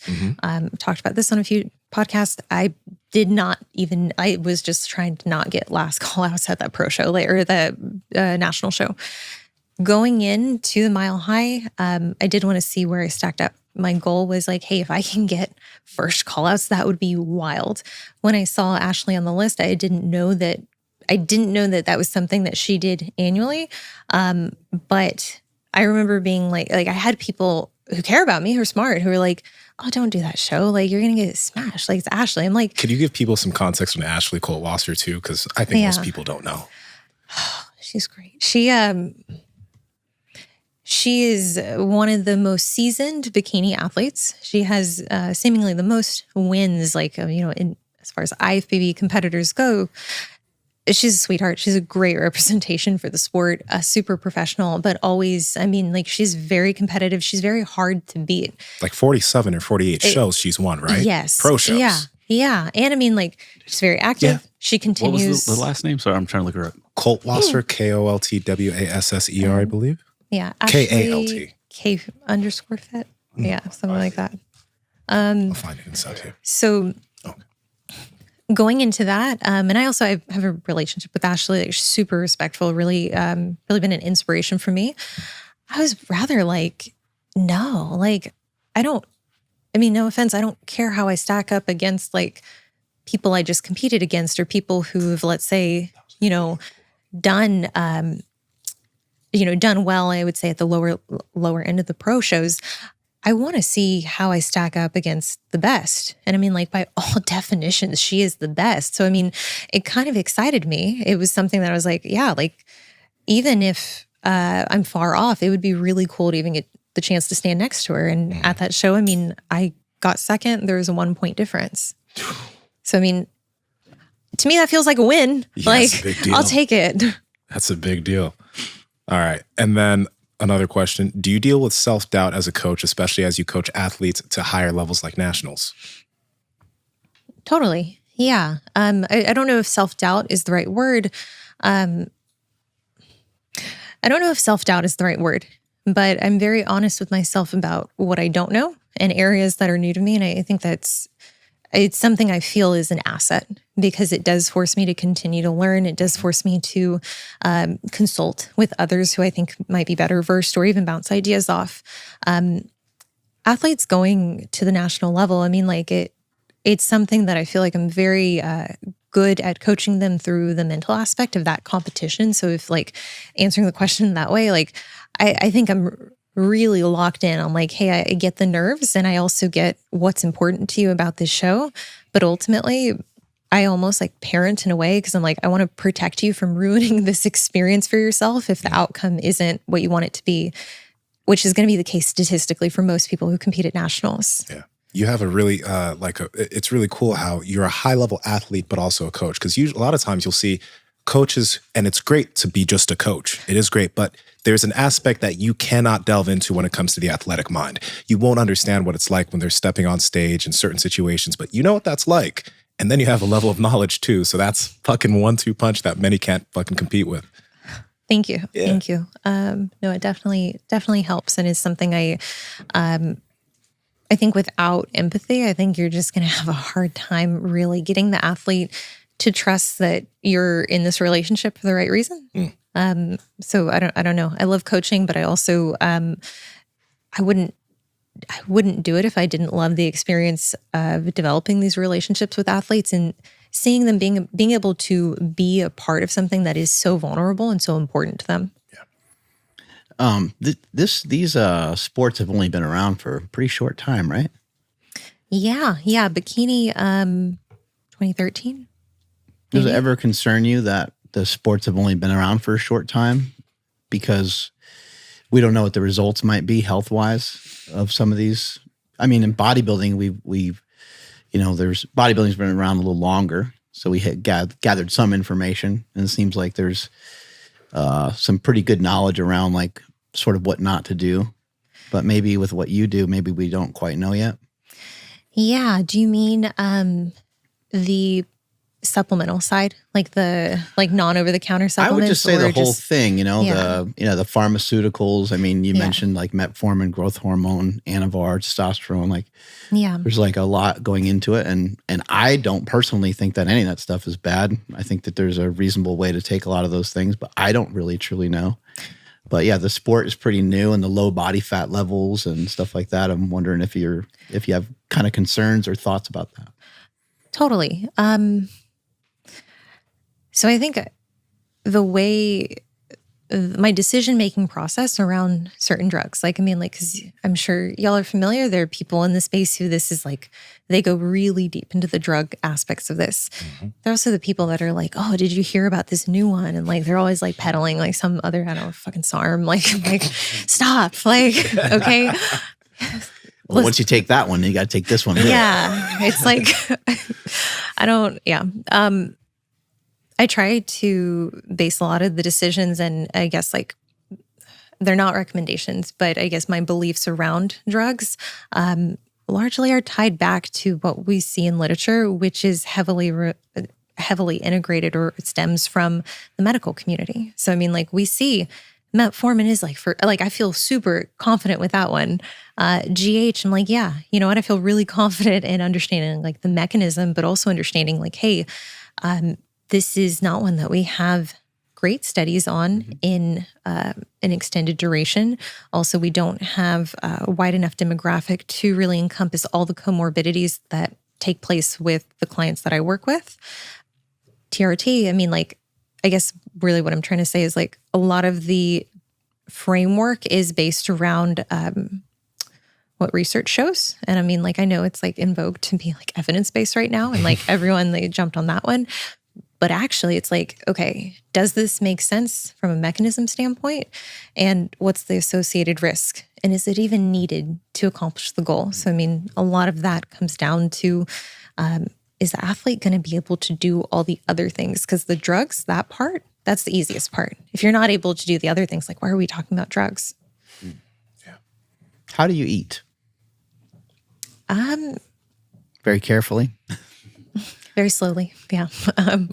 I track macros. I've tracked macros for like 15 years. Like I started tracking like early on.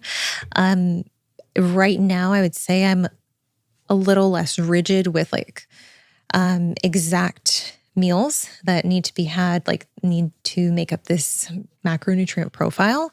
But it really just comes down to like traveling, schedule changes, collectively hitting target range for each of the macros. I mean, works well for me, but I'm in a slight surplus at this point. So, I mean, like I still want to grow a little bit before I start a prep. Doesn't make sense right now to be in a deficit. So just trying to make sure I don't accidentally fall into that. Whole foods. That's the answer you wanted initially. I'm sorry. Very long-winded. Protein 1 gram per pound-ish in there somewhere? Yeah. Give or take. Fats, 40 grams minimum. Carbs, fill in the rest. Normal supplementation? Like outside of... No, only the cool ones. Only the really intense ones. Wait, is that your answer? No. Okay. I was like, I'm sorry. My sarcasm doesn't translate well. I just don't I don't know it, but yeah, that makes sense. Multivitamins, fish oil. Sure, like some adaptogens like ashwagandha, melatonin, for like sleep, kava, GABA if like it's really a problem. Kava. I love kava. Oh, Yeah. okay. It can be a little much on the liver. So I mean, like, just if you're also on cycle, just be aware of that. Okay. But yeah, really good. That and melatonin I find is really good mix for me. Okay. Let's see. Yeah. Outside of that, I mean, like the TRT, the GH, those are really the only performance enhancing supplements that are in place. Yeah. All right. What else do you do? Because it's like this stuff's super time consuming. You know, you're coaching people and then you have to be on point with your meals all the time. And then if you're in prep, you got to work on posing. And there's just a lot of, do you have time for anything else? You got time for some TV or anything like that? No, it's just time to cry about how little time I have. Yeah. No. So, I mean, like on the business front, I do everything myself. So right now, the past month, I finished nursing school.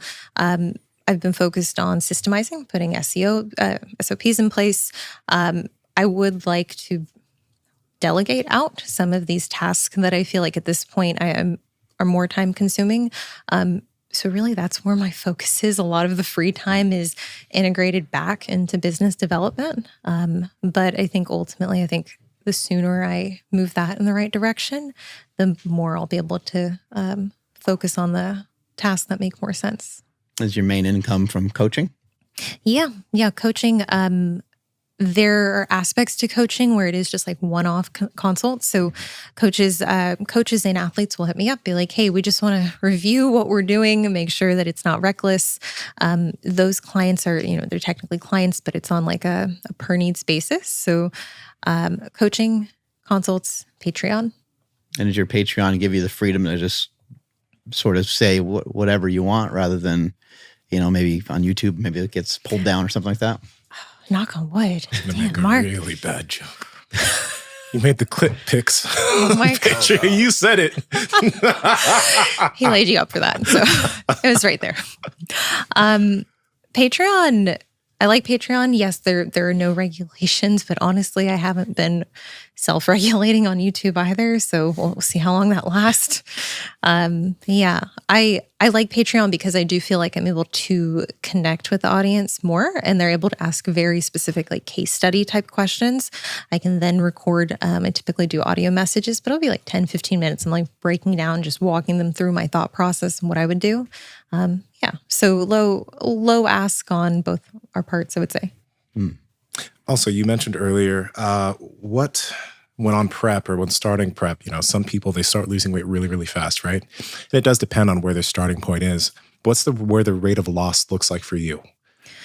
I like to start initially in a fat loss phase, 1 to 1.5%. Of your body weight. Yeah. I mean, so I'm 132 right now. So that is going to look a lot different if I'm like 145, 150.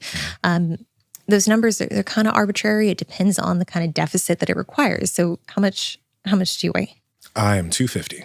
Okay. So 1% is going to be pretty aggressive. I wouldn't do that to you. Yeah. That seems excessive. We could get away with a lower deficit per day. But still, I mean, like when we think about on the low end, where I'd want to start someone even minimally is like 0.5% per week. Okay.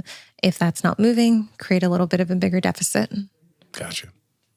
What type of women should be maybe considering testosterone or some of the things we've been talking about today? So to me, it makes the most sense if someone is considering the use of anabolics. TRT needs to be your starting point because anabolics will shut off your testosterone production. It doesn't make a lot of sense to me, again, like going back to like, what's the potential? What's the opportunity cost? You got 6 to 8 weeks of an anabolic, or you have TRT in place. You can probably pull out at least another year of progress that you wouldn't have been able to get. So are we just going to like skip right over that and go straight to the 6-8 week cycle for a pound? How many pounds do you need? Are you Gendora? You need, I don't know, maybe 0.01 pounds. I don't know. I'm just making that up. But like, if you're a highly competitive pro and you need such little improvements, cool. I think for a lot of people, they're looking at much more weight. And I'm kind of like, hey, let's make this make sense. Like, don't step over this for something that eventually, I mean, like, you're going to run out of your cycles pretty soon. Gotcha.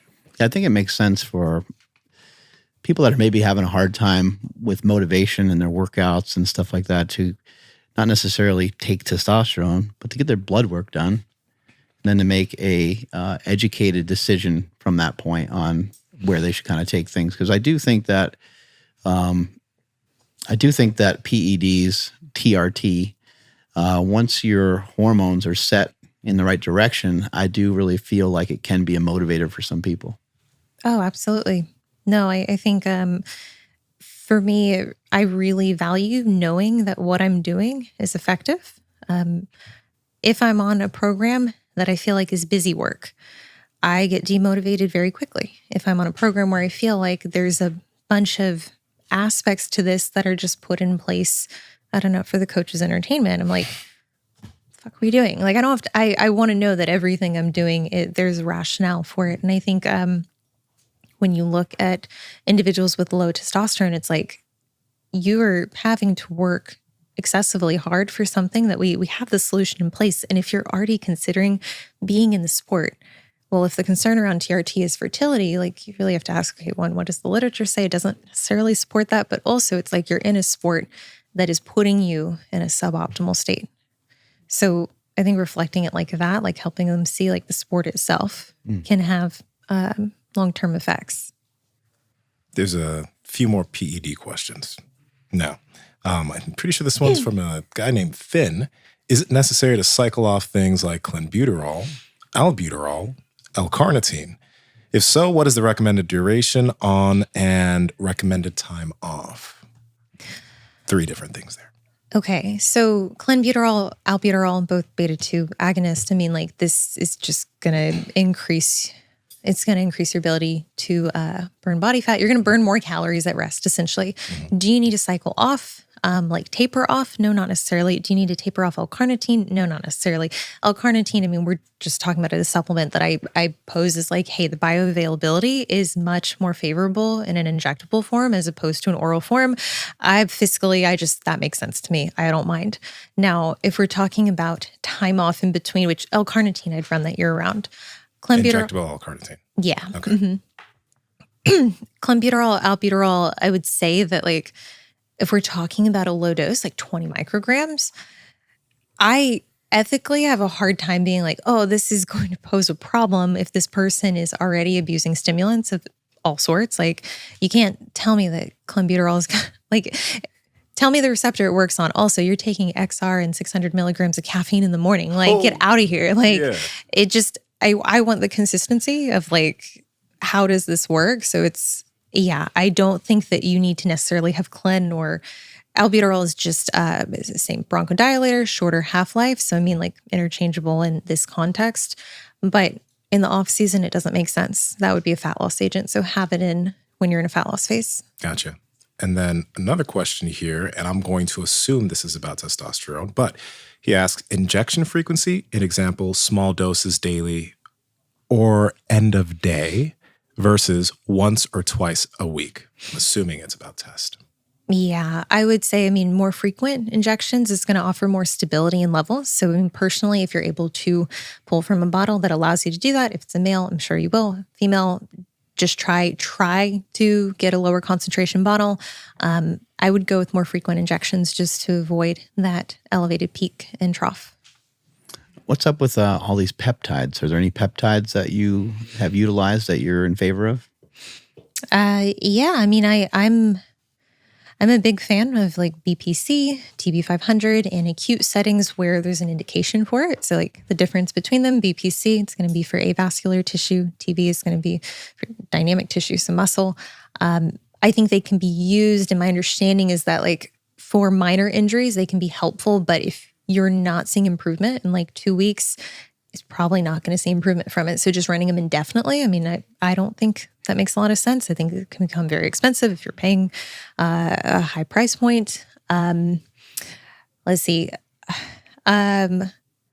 the like ghrelin agonists, the GnRHs, I'm not as much a fan of them because I would rather just use growth hormone. I mean, I think like when we're talking about the directness of peptides in general, you look at like DHEA versus TRT. DHEA is then sending a signal to them produce this. It's like, okay, cool.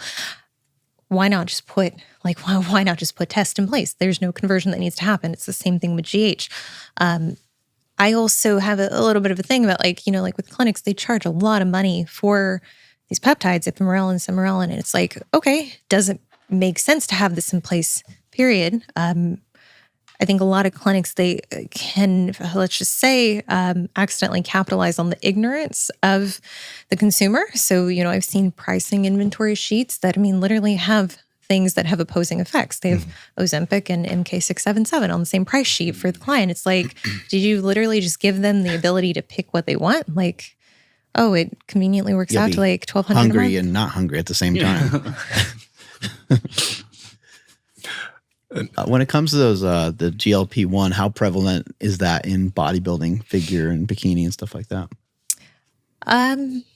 It's a good question. I think it's very prevalent nowadays because I think the growth of telehealth services have allowed for further access.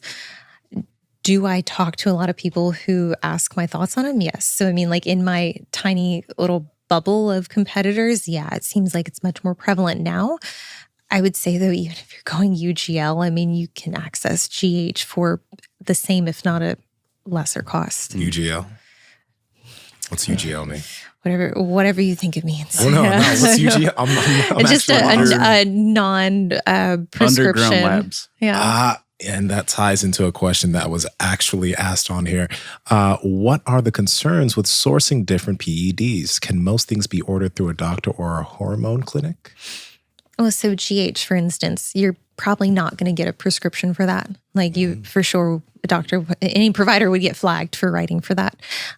So no, you're probably not going to get a script there.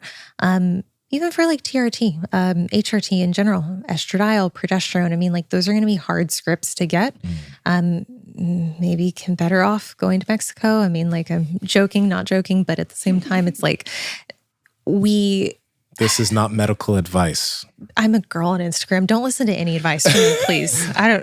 I'm not licensed, We need okay? the disclaimer before this whole episode, by the way. Usually You're almost licensed though, so almost, but maybe not. after the show comes out. Is anything going to have to change?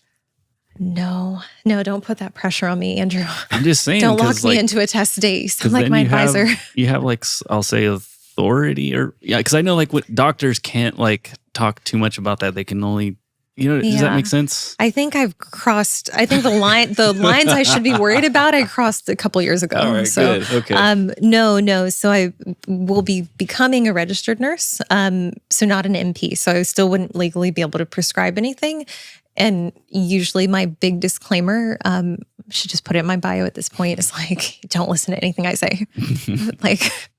What's kind of funny is that if you could picture this, that we discovered that Chris Bumstead used GLP-1s, everybody'd be like, oh, shit. Fucking cheater. People wouldn't like that. They would have very colorful reactions. I know. Is that interesting? It's interesting because he's famously, dives his calories down quite a bit and is able to sustain that. Yeah, I think people love to discredit and to come up with a reason. It's hard no matter how you slice it. Yeah, well, it's easy for you. It's sure. Yeah, there's no work that went into this actually. I did none of it. So, we were talking in the gym a little bit, and you were mentioning you do some cardio, but do you do quite a bit of cardio when you're in prep? Didn't seem like you love cardio. I enjoy cardio for the activity of it. I do find it really decompressing. Now, with work, it's kind of my running joke of my story is it's literally where I go to feel something after a long day. Is it's a nice way to decompress, which for the competitor is oh, what? No, that's miserable.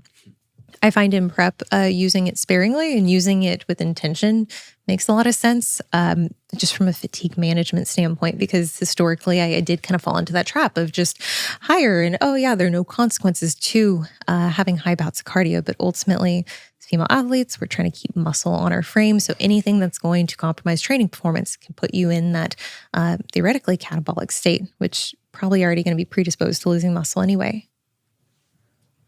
Where can people find you? Cory_fit on Instagram, Patreon, and YouTube. Got my own podcast on YouTube, Self-Selecting Podcast. If you want to listen to that, listen to more drug talk. Be sure to tune in. Oh, quick question to add on to that. If an athlete is working with a coach and they've listened to this and they're like, oh shit, I don't want, can they come to you with their plan and get consulting for that? Is that part of what you do? Yes, There we that's go. mostly what the consulting is. Hey, you just want a second eye on this just to green light or white or red light? I can do that. Take advantage of that, peeps. Shit, take advantage of that.